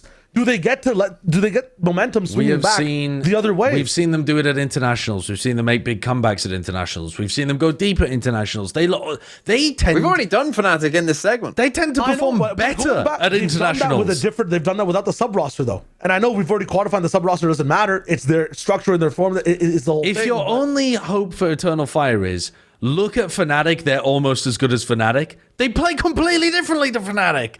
They also have no international experience compared to Fnatic. Eternal Fire are not the team you want to be relying on. They're going to do something like BBL, where they look, oh my god, they're shooters. Holy fuck.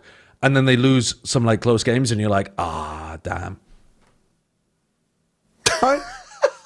Okay. So all of EMEA... You're saying all of it is fraudulent, Josh? No, not Fnatic. No one has not a chance. Fnatic. Fnatic. Not Fnatic, but the rest. The rest of them, yes. I would only have Fnatic in the top 4 teams of London, and I don't think you couldn't tempt me otherwise.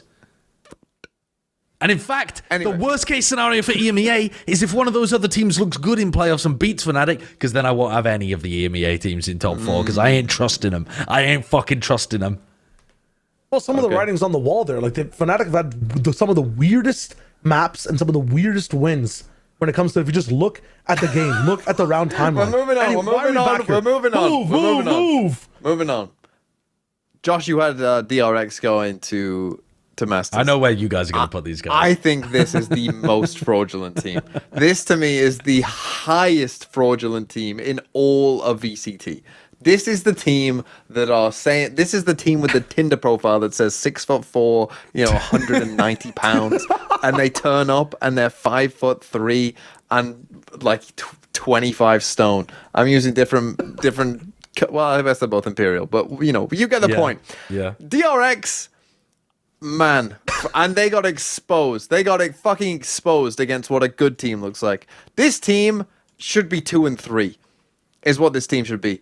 They fucking lucked out. Let's play fucking Nongshim whilst they play the worst agent in the fucking game for a week. Who else are they losing to, against? though? 3-2, I can give you. Like, 3-2, they might... Nongshim, Who else? Genji, Genji. I mean, the Genji game Should've was lost actually those really games. fucking close. Yeah, you're right about that one. But, yeah. Tingly. Yeah. Literal worst team in all three of those games. Against Nongshim, need I remind you, they won 6 out of 6 pistols and 3 out of 6 bonuses.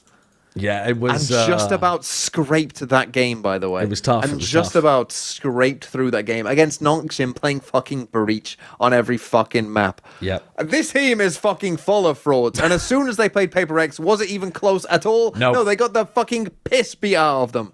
13-5, 13-5. Oh, by the way, they also won 3 pistols in that game. They won 3 out of the 4 pistols and lost 13-5, 13-5. Nobody's saying that they're on the same level as Paper Lotus, X. which was their map pick. No they won one's both saying they're as good pistols, as Paper both X. ecos, and 1 thrifty, and lost every other round. Yep. Listen, this is what I'm going to say, TMV. Question for you. Would you say that the Wolves Toronto run was fraudulent? Absolutely not. Yes, it was. You're citing the same shit, bro. Pistol into bonus, and the pistol into bonus is one of the only reasons they lived. They saw the eyes of a beast towards the top 4, and now, and then they fucked off when they couldn't do their little fluky thing. I think for This narrative KDRX, that you bring up about Wolves is just you just described the way It's- they win as well, man. it's You so literally true. described the way. It like, is it's- not true. It is so not true. true. Oh my god! It's Let so me true. let me take you through their what was their most impressive win in that run? I can't believe we're going back to Against Gen Wolves. G. Remember how good Gen G looked in the Swiss of that? Massive God upset. almighty. Wolves versus Gen G. Yeah, Remember that? Yeah. Gen G, pistol, bonus. Gen G, pistol, bonus. Wolves win a pistol, they lose the fucking second round when they win a pistol. Fucking hell, and they still beat Gen G. Fuck, that was the best team the Wolves played. And, And now you're relying on Gen G to call KRX frauds. Dude, real talk, for me, KRX, Saul Goodman. They operate within the fraud. And it looks so legitimate that I have to call it fluke. That's all it is. That PRX loss is fluke. You double add the frauds up, cancels out. It's the fluke loss. I think they deserve to be where they are for the moment. If we're looking forward into London, how do things look? Just like Liquid, man. They'll fraud it up. They'll make games close when they shouldn't be. It'll be a good time. They're not making it to London because they're gigantic frauds. They have a Vitality logo tattooed on their head. Okay. Anyway, All right. Let's just quickly talk about the 2 Chinese teams that have already made it. So this is XLG and EDG. Now, again, we haven't watched much of China. But Josh, you maybe gave away a little bit of your stance here earlier on as well when you briefly mentioned this. Yeah. These Chinese teams are going to London. Last time when they went to Santiago, it was as bad as it could get. Did they win a map? Did they win one? They won AG won a game. They AG won a game. match. Yeah. But for particularly these 2 teams, XLG and EDG, complete frauds. Now going into London. Will they be that fraudulent again? Is it possible to be that fraudulent again? I don't think so. Now, am I basing this on watching any of the Chinese games? No. All I'm saying is you can't look at Santiago and say they were shit, they're going to be shit again. The Santiago, China was terrible at utilizing Yoru. Yoru is gone. China actually did understand how to utilize Neon. It's got a few decent Neon players. So I think that should be better for them. Already, that should be an enormous meta improvement for the region. And they have a history of wildly oscillating between we are shit, we only win 1 game in the, our entire region only wins 1 game at the whole event.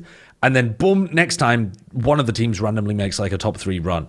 And sometimes you don't see it coming, like the Wolves one. Sometimes it is not the best team that ends up doing it, but it happens. Like, we have seen those teams do something in multiple events. So I would not be surprised to see a team from China, get an upset win, go somewhere, I don't know, 5th, 6th, something like that. Again, like AG did, but as well as winning a couple of games in group stage, or maybe even they get out of groups and then finish 5th, 6th, so it doesn't feel like such a flop.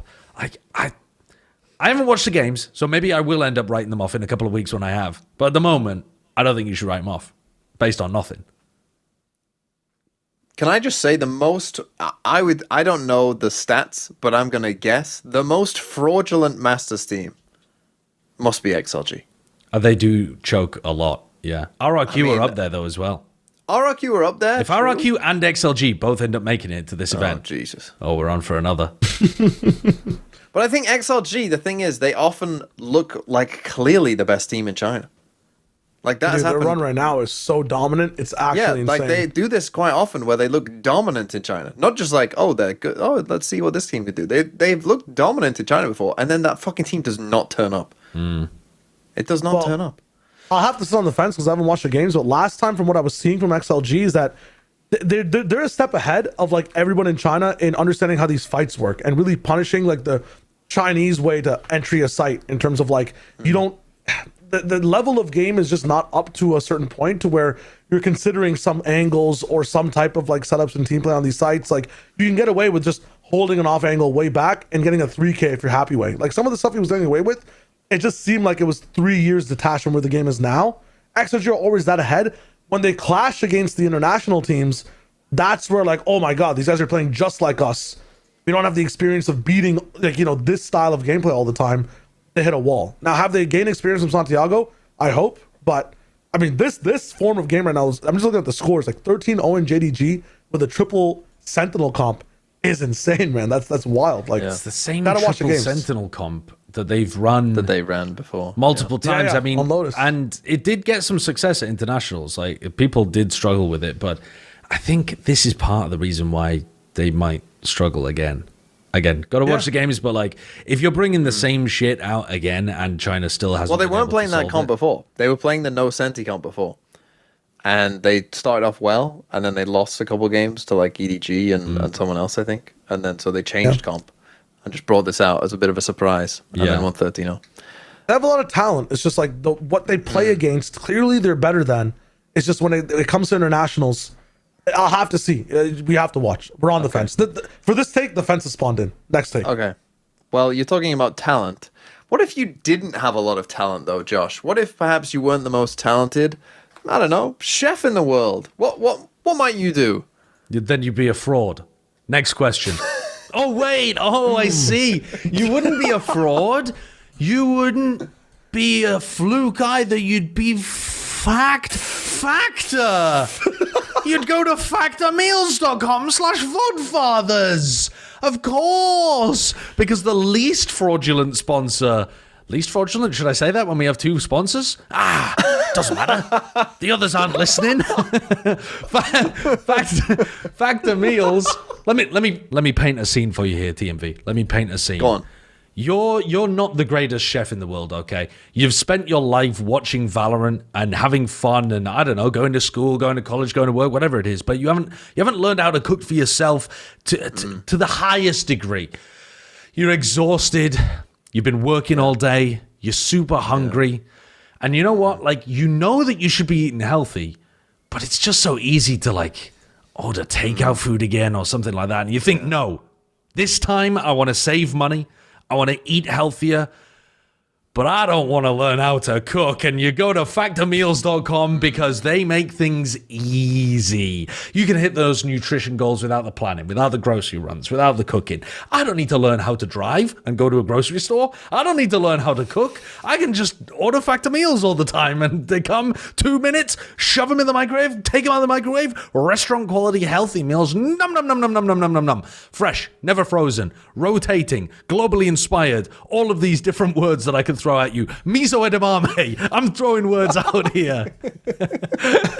Yeah, they shop, they prep, they cook, they deliver straight to your door, so you have time to do everything you like to do. You can skip through the meadows, inhaling the delicious aroma of garlic as it blossoms in the allotments this spring. But guess what? You don't have to pick any, and you don't have to throw it in the meals, because Factor already did that. The meals, by the way, let's get an endorsement from Shyo. Shyo, how did they taste? So good. You're coming in with a painting picture of TMV not knowing how to cook. I know how to cook. I think I'm a pretty god tier chef. I've worked on this for years.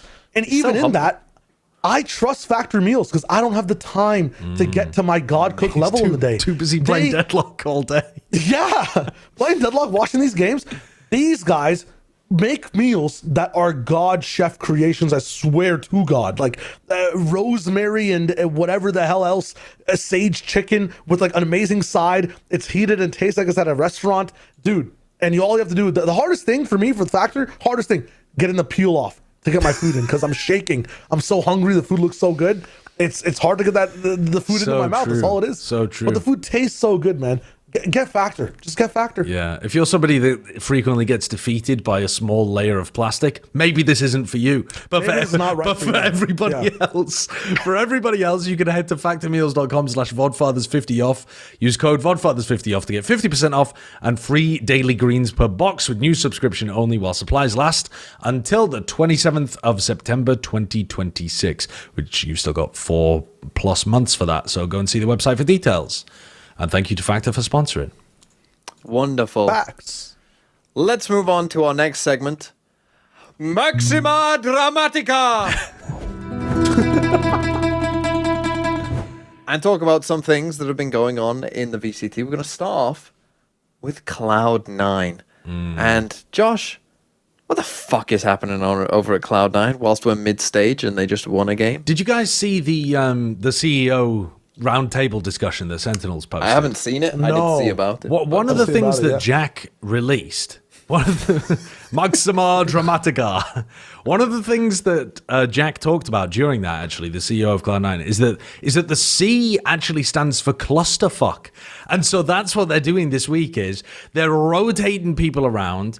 They don't really know what roster they want to play with. They wait until a win, and then they drop someone. They're, woo! This is POV, you are Jackk. Well, not even Jackk. EMEA, presumably? I don't know who's in charge of these roster changes, to be honest with you. But it was also funny as fuck that Vic drops his like best performance of the stage, I think. And then is like, bye, guys. I'm leaving as well. And now they're picking up Note, too. I think there's a reasonable explanation for all of this, but I prefer to live in the land where they have to win and then they cut someone. I see. I can give you a reasonable explanation. I have the source. Yeah. I have the source. Okay. Well, they wanted to make changes. The only reason it's cascaded is because of a buyout process for the next player. No, like it just took a little bit longer. I think because of the amount that was being asked, or just how the buyout process goes for, I think KRÜ is where it was getting bought out from. So that's why there's a week delay between Note and That's good info. Jackk. But at the same time, we know from Penny's own mouth that he says at least that he approached the team and said, listen, is it like maybe it's a good idea if I don't continue with this team, like maybe you'd play better if you got a replacement for me. And they ended up talking through that process, and they ended up finding Jackk as a replacement and moving Zephyr over to play Duelist for them. But then the rumors are as well, I don't think this was ever officially confirmed, but the rumors are that Vic decided to leave of his own volition. I mean, Penny, it's more of like a discussion where Penny says he raised it with the team first, but it was, something they did. Some Scientology type shit, isn't it? What do you mean? Like the wife of the founder of Scientology. Oh, they're still there. Don't worry. Oh, right. Like, the family is still intact. Yes. Don't worry. Yes. Oh, they wanted to leave.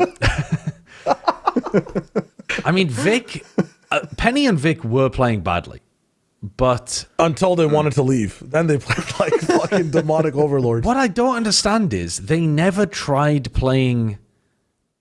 They said that one of the reasons that they wanted to leave, one of the reasons it wasn't going well, is that they'd just been having like such bad performances in scrims. They thought it couldn't turn around. Things are going really, really bad. But all of that data is from scrims. They didn't play double duelist in a match one time. except for they said that they were practicing. Yeah, except for when they won against MMBR, they said that they were practicing Yoru Waylay kind of stuff because that's what. Neon. Yoru Waylay. Sorry, I'm way in the fucking past. Neon Waylay, because that's what people thought the meta was going to be as we entered into this stage with nobody playing Yoru. So they tried that. They were saying in the podcast that they were having difficulty with the two duelists coming to each other, and people are speculating that means Penny wasn't coming very much because Oxy is known to be a pretty vocal player. But if you didn't try the new meta double duelist setup of either Neon Raze or Neon Phoenix, then you actually didn't try the new meta in a match up until you eventually did, and it worked. And you'd already made the decision to change players by that point. So everything still does feel a little bit dysfunctional inside the team. Plus for fuck. And now they're trying it, and now they're sticking with the one thing that did work for them against MIBR. But with Zeppa playing the duelist role, that also doesn't work, and he's losing every ISO. It is unjustifiable to keep Zeppa on duelist. His position, I think, could be justified playing the initiator, flex-ish kind of stuff. But if he's purely going to be a duelist for the team, he's nowhere. Here's my thing, right? You're saying duelist. I'm saying on the team, because if you have Jackk and he even gets close to how he was playing on YFP, Zeppa will have to become Rien's level of God to stay on the roster. There's no argument for Zeppa past being a duelist. And then in that slot, it's there's so many talented duelists you could jump into who are practicing the meta right now, both in tier 2 and across the world, in the different regions. And they don't have a import slot, right? They could easily import someone if they wanted to. Yeah. It's the Zeppa stocks, if you have them, might be time to sell, because I don't see why. Who's still got him? Team. I mean, he's one of the most, I think, somewhat unfairly, because he has been quite a just average player for years and years, but he has been one of the players that has been looked at the most by the community as drop this guy. And I think at various times in his career, there was a very good case for replacing him with somebody better. I'm not trying to run enormous amounts of defense for him. Sometimes I think the community just kind of got a bugbear in this guy's got to go when it didn't people matter get bored too much. Of people being on the same roster. Yeah, but he never was he had occasional games where he was a standout player. He used to pop off in the games against NRG, I think. Yeah. But I think while he isn't, he can maintain his position as a 1.0 rating average Sky player for the team. Sky player? Yeah. But he's not going to be able to do that as duelist. That's crazy talk. So if you're already making this decision, why not go further and actually, I don't know. Fully rip it up. Yeah. I mean, he's got a 0.9 rating for the most recent game, which isn't the most heinous thing in the world. In fact, his rating's better than Verti's. But I can tell you so many rounds that he tossed. I mean, I can for Verti as well, actually. But Zeppa had a lot of moments that were very, very bad. It's not even the fact he was losing his ISO ults. Obviously, losing them means that you are pretty bad in terms of just your 1v1 aim at a tier 1 level, because you have a shield, motherfucker. You should be winning at least the majority of those, not losing every single one. But the ult timings he was taking, he's anchoring back a pyramid, rips it on them. What? Next time he uses the ultimate, that was the first one he used, I think. Second one, he uses it in a post plant instead of to get the site control. So he just wastes it in a post plant situation and dies, and you can't go and trade the player that comes out of it anyway. And then he had another horrendous one where he whiffed it in a B post plant. The 2v5 that would have got them to overtime. Yes. So 5v2, you've killed 3 people immediately in the same timing on site. That means the last 2 players, probably rotators. You rip it on half wall. Just rips it randomly, no info. You rip it on half wall. Why would there even be a dude on half wall in that moment? Even if you're thinking about it, it's so panicked. There's no other information. It was literally a lull. Everybody's reloading. Everyone's like, oh, that was crazy. Somebody check. Is a helo coming in? Are we going to be able to rendezvous out? Zeppa, what are you doing? Fucking throwed. Kawenzine 3K. So I think he ulted 6 times. Might be wrong about the exact numbers here, but I think he ulted 6 times, whiffed one of them, lost 5 of them. And 3 out of 6 of them were ults you should never see at the tier 1 level. That's bad, bro. The bad part about it, and you could say this is a saving grace, is the way he uses ISO ult is wrong. If he was using ISO ult correctly and then losing, I feel like it'd be worse than him staring at the enemy's like barrier and then reacting to where they pop up. He's not being the mysterious one choosing the left or the right barrier. He's like playing it reverse, like he got ulted. Every time Zeppa ISO ults, it feels like he got ISO ulted. And I'm like, bro, you get to control the mystery here. Why are you playing into the enemy? So He's scared I'm not of sure if that losing. makes it better or worse. I mean, it's but, worse. It's worse. He's playing the micro. But the and thing macro is of the as well old though, one. even if you the thing that's so strong about an ISO is like if you time an ISO ult correctly, even if you lose, it should get guaranteed to traded. kill. Yeah. Yeah, you should have a guaranteed kill. So But that was not happening. I mean, it was rough. It was rough. Anyway, that's C9. Is there, like, obviously there's stage 1. The stage 1 isn't technically over. They could be G2, but I think probably most of us will well, we'll get to that in Certified Bangers. Stage 2. Shyo, you're a big fan of Jackk, it seems.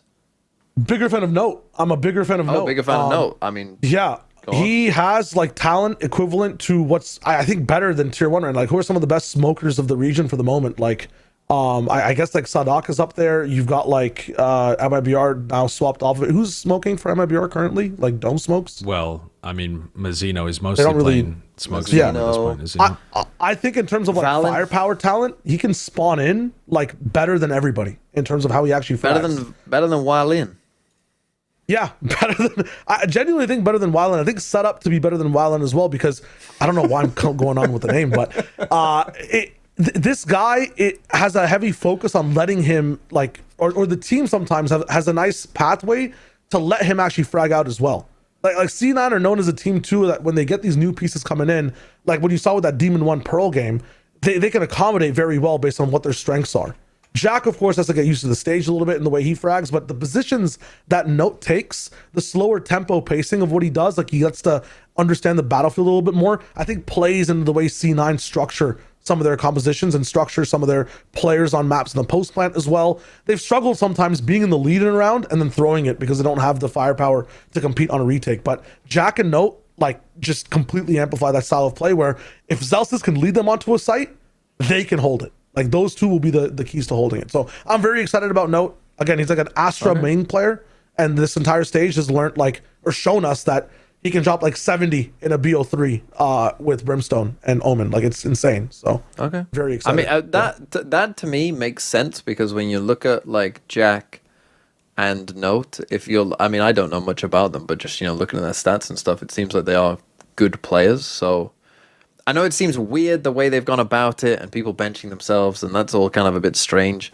But if they just end up with like two of the best players from Tier 2 Americas, then they're very good at holding pressure is all it is. Like as long as C9 can find a way to get onto sites or pick the right setups on defense, we'll be fine.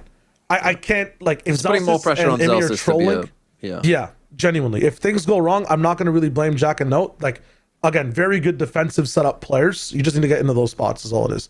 They're not going to run down a match and like figure out the game for you, but they will win it for you if you put them in the right spot. Okay.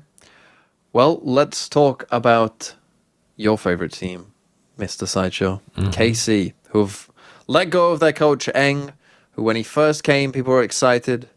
Was that his first tournament that they went to Masters? Like when he first got there? I think it was. Yeah, must have. Yeah, he went I to can't Masters even. Madrid. Who was even coaching for them in 2023? I can't even remember who the Karma Corp coach was back then. No. It wasn't Literally can't remember though. Let me have a look. VLR 2023 must have been somebody. Who was it? I mean, God, no coach, just scream. PM was a head coach. No idea. Message us if you want any. Actually, no idea. But yeah, So apparently a guy Eng called got there. It started well, and then since it's been a slow descent into madness. Yeah. But tell us what the KC fans think about it. Oh well, yeah. If you look at Eng's announcement where he posted the video, and he was quite mature about it, I would say. He made this video and he was like, "Listen, somebody has to step up and have ultimate responsibility for this team failing. We've tried a lot of stuff. We've genuinely been trying. We've implemented lots of different ideas, lots of different methods, systems, but for whatever reason, none of it's worked. And so somebody has to take responsibility, and that's me. So today I'm deciding to leave the team, and I'm appointing Zeish as head coach Oh, I suppose that's not his decision, but the org has appointed Zeiss as head coach. Maybe temporary, maybe permanently, who knows. Every comment underneath that Twitter video that is like auto-translated from French is like, why the fuck have you left Zeiss in charge? That's what all of the comments are.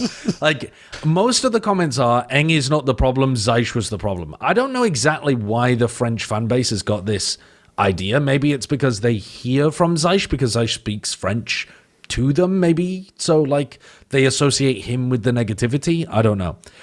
I would say that there is a large problem on the team. Some of the ideas that Zeiss has had are cool. I think of him as being more of like a tactical coach, because when I've spoken to him, he comes up to me occasionally and he's like, oh, did you see that comp that I cooked up? Or did you see that like set play that I cooked up or something? You know, back when they would do the Martin Astra ult stuff, I believe Zeiss was cooking quite a lot of that stuff. A lot of the Phoenix tech. So like they loved running Phoenix, but a lot of the tech that they used that was quite cool, I think Zeiss had been involved in a lot of that stuff too. I don't know that that's necessarily what you want for your... Yeah, the team flashing. He taught Avis how to do that. I think Zeiss has got good ideas, but that's not necessarily what you always want from a head coach. Like, that is often an assistant coach, or that is part of a head coach's job. But actually, the head coach's main job, as I see it, is to lead the vision for the team, like the strategic vision and the players, and the like. This is the style that we want the team to play. So I don't know how we'll do at that, but I think Eng's right in that they've tried a lot of different stuff, and their meta reads have always been unusual, but actually have not been that bad. Like, they were playing Phoenix at the beginning of the year before anybody was.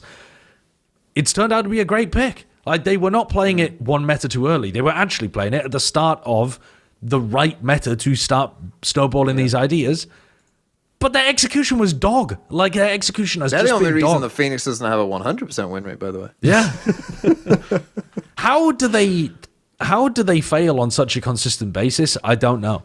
Like, they have on paper good rosters, but the players, they look like they're never coming to each other. I know that's who was that a big meme about this week, where they were like, they're not even in comms together. I can't remember. Anyway, that's what it feels like watching Karmine Corp. Or like Sugetsu's just swinging 1v5. They're not playing with each other.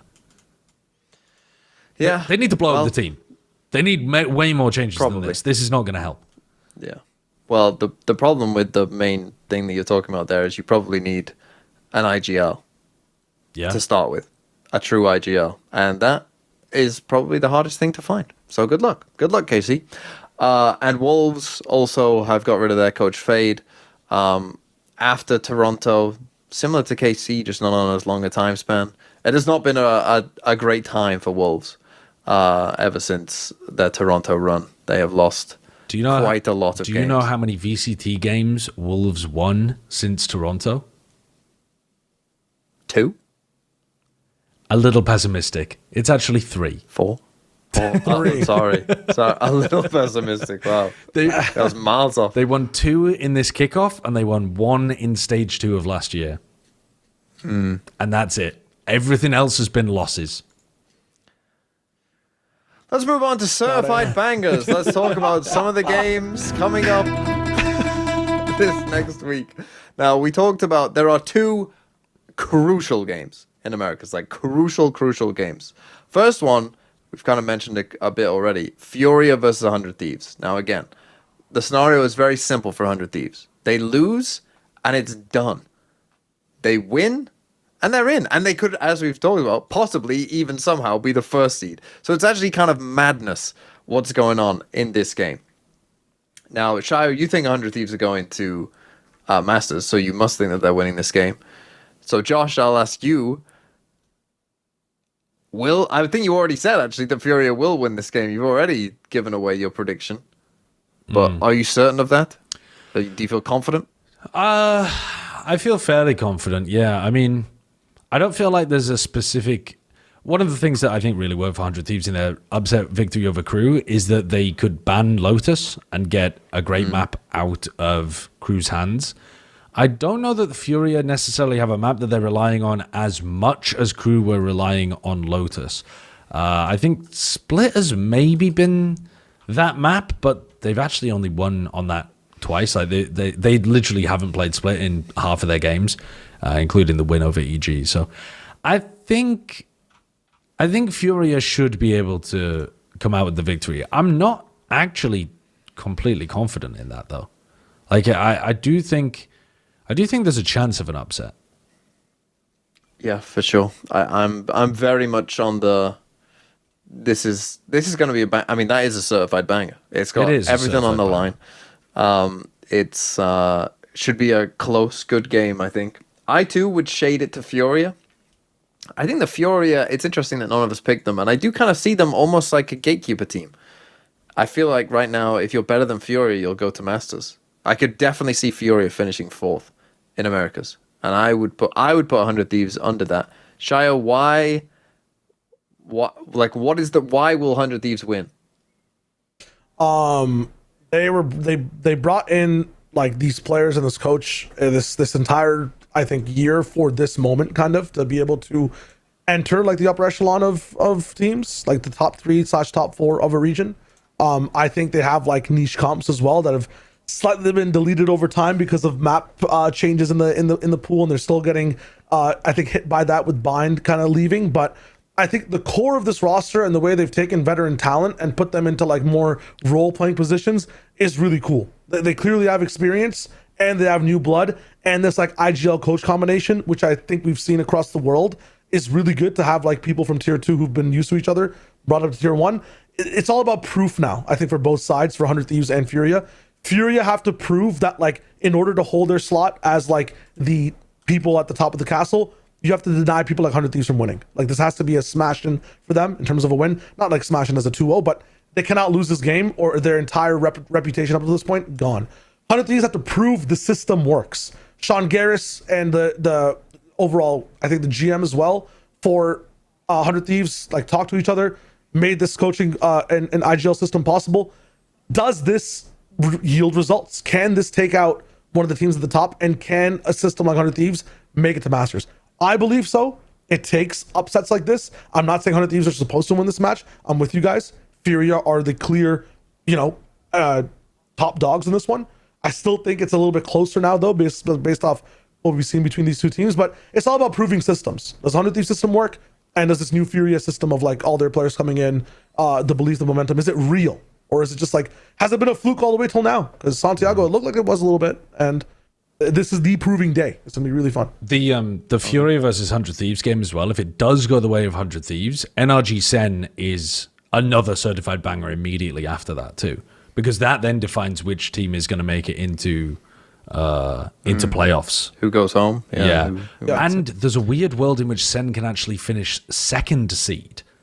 Jeez. So it's like a very weird scenario, but Furia lose, Sen win. Sen would have to win, I think, 2-0. Sen can actually 2-1 as well. Oh, they can. Yeah, Sen can 2-1. Oh no, yeah, because yeah. Okay. So yeah, there's a lot going on. There's a lot going on. I mean, let's just quickly I need to pick see that Sen game versus G2. I honestly, I want to believe in Sen just so we can see a Sen versus G2 at some point. I need You're it. saying Sen show? I'm saying NRG because obviously I had them going. I have to say Sen just for the culture. Go ahead. Sideshow, quick pick. Quick pick for what? Sen NRG. Sen NRG. Sen NRG. I'm going NRG. It should be NRG, one, but okay. It should be NRG. I really don't. Okay, I think that is wonderful. Winnable. Then the group, well, we've talked about Cloud9 a little bit, but again, this game weirdly has like a lot on the line for playoffs. If C9 win this game against G2, most likely, assuming we think MIBR will beat Envy, if Cloud9 beat G2, it will actually be Loud who are in more trouble, assuming that they lost to Lev. Obviously, their fate would be in their own hands. They could still beat Lev and still make playoffs guaranteed. But if Loud did lose and C9 won, then it would actually be Loud who are the ones potentially missing out. So there's a lot on the line for them as well. Obviously, there's a lot on the line for both G2 and C9 because you don't want to be the 4th seed and you might not make playoffs. There is a world where G2 don't make playoffs as well. So with that in mind, do C9 have a chance? No. And I've... just to take the helm here for a second, I know I've built up these tier 2 players.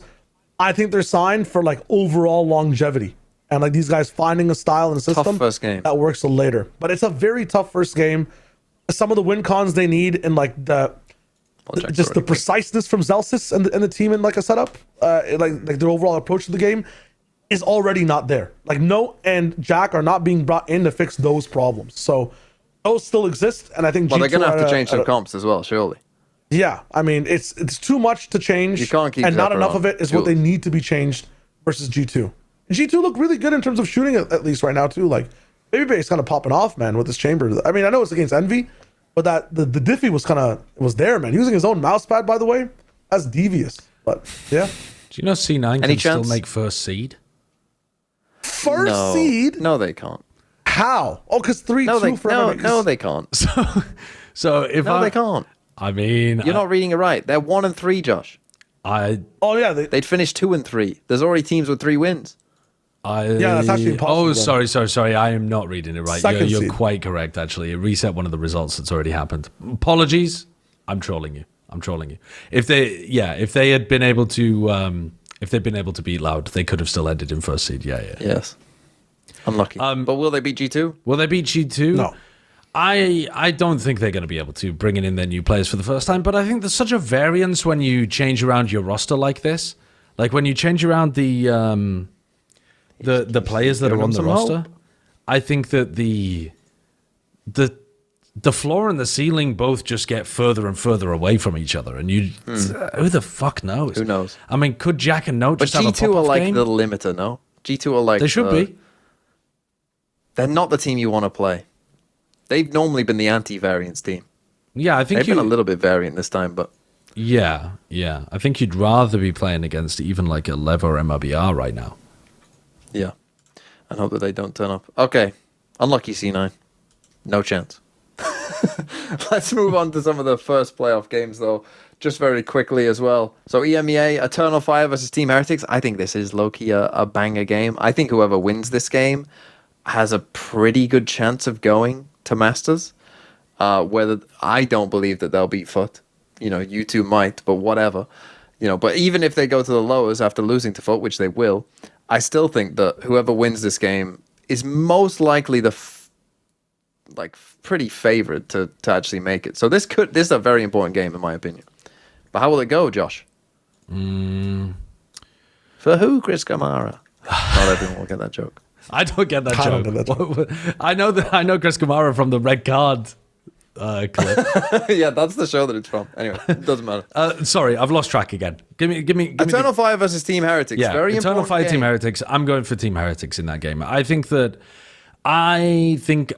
this is a very losable one. I would even say the winner of this.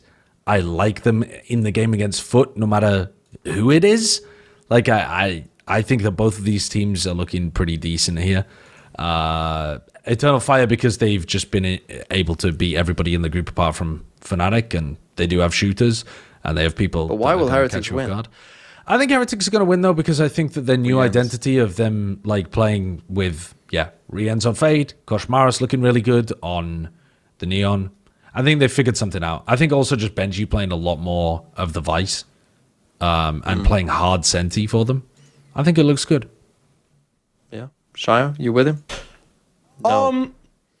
Regardless of who I'm with, my pred for this one is that it's a quiet place. The opposite of a certified banger. The aliens are around, and I feel like this game will not make a sound. Because one of these It's an teams will not EMEA show and no up. one's watching it. No, that's one of the factors. I think one of these teams just have a non-show up factor there, because both okay. of them kind of rely on the aim a little bit. Heretics a bit less, but I feel like this game will be a stomp on one of the ways. It's just my It could happen. my I could definitely see Shio sense is tingling. Yeah, I kind of hope that isn't the case for Foot's chances, I hope because so if too. someone wins a stomp, they're going to go into that Foot game very confident, I think. So I'm hoping that doesn't happen, but I definitely could see that happening. Okay, Team Liquid versus Vitality. Vitality are frauds, right, Josh? Vitality. I know what are you've picked. certainly We know what frauds. you've picked, Shio. I don't need to ask you. Yeah, Vitality are frauds.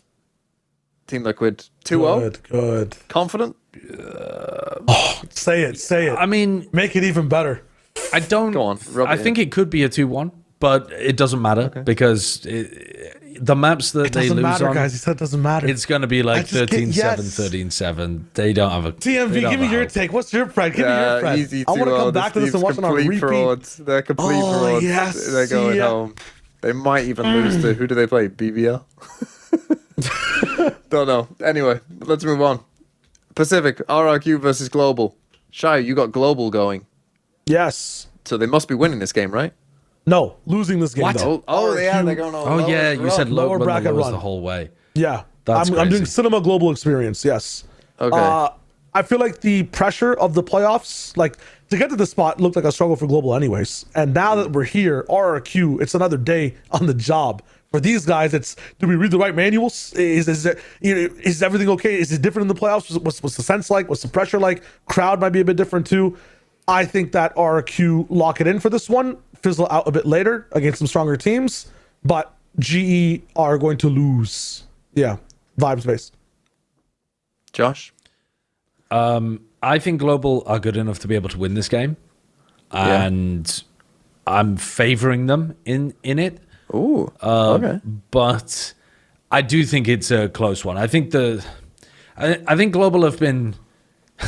I still think back to, I can't remember who said it, which was Global try to play the stuff that nobody else wants to play, and they're just determined to win that way. I think that it can catch teams off guard. I think RIQ are good at adapting to that kind of stuff, though. It depends how good the theory is from Global. Okay. I'm surprised you say the Global are the favorite, but I too have picked them. So interesting. And then finally, Team Fraud versus Full Sense. Team Now, Fraud Josh, all the you, way. I assume, Team are Fraud all the on way. Team Fraud. Team Fraud. Shio, are you on Team Fraud as well for this one, or are you I'll join up on Team believing in Fraud. Primi? I'll Team Fraud it up. Both on Team Fraud. This team is not good. This team is not good. This team is. Do they play? Watch them. Which side of the bracket are they on? They play DFM if they lose. They play DFM if they lose and beat DFM, and everyone's like, "Oh, good run, guys." Okay. Like no. They play Nongshim. I'm telling you right now, this team doesn't win a game of playoffs. They're going out. They don't win a They're game going out. in playoffs. That's Nongshim beat them. nonsense, dude. You sound desperate. Yeah, you do actually sound desperate. You do sound desperate. I think it's possible they could only win one game.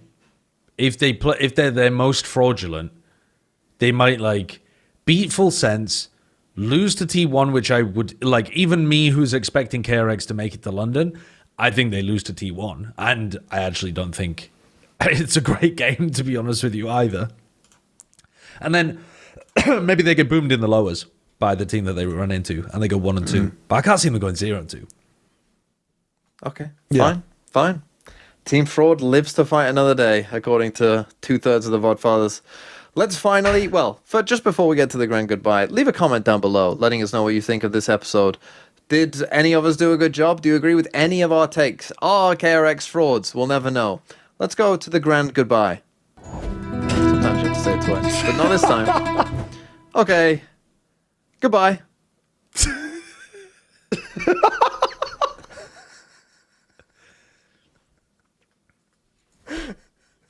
That's the end. Yeah, that's the end. That's the end. Leave that in too. Leave that in.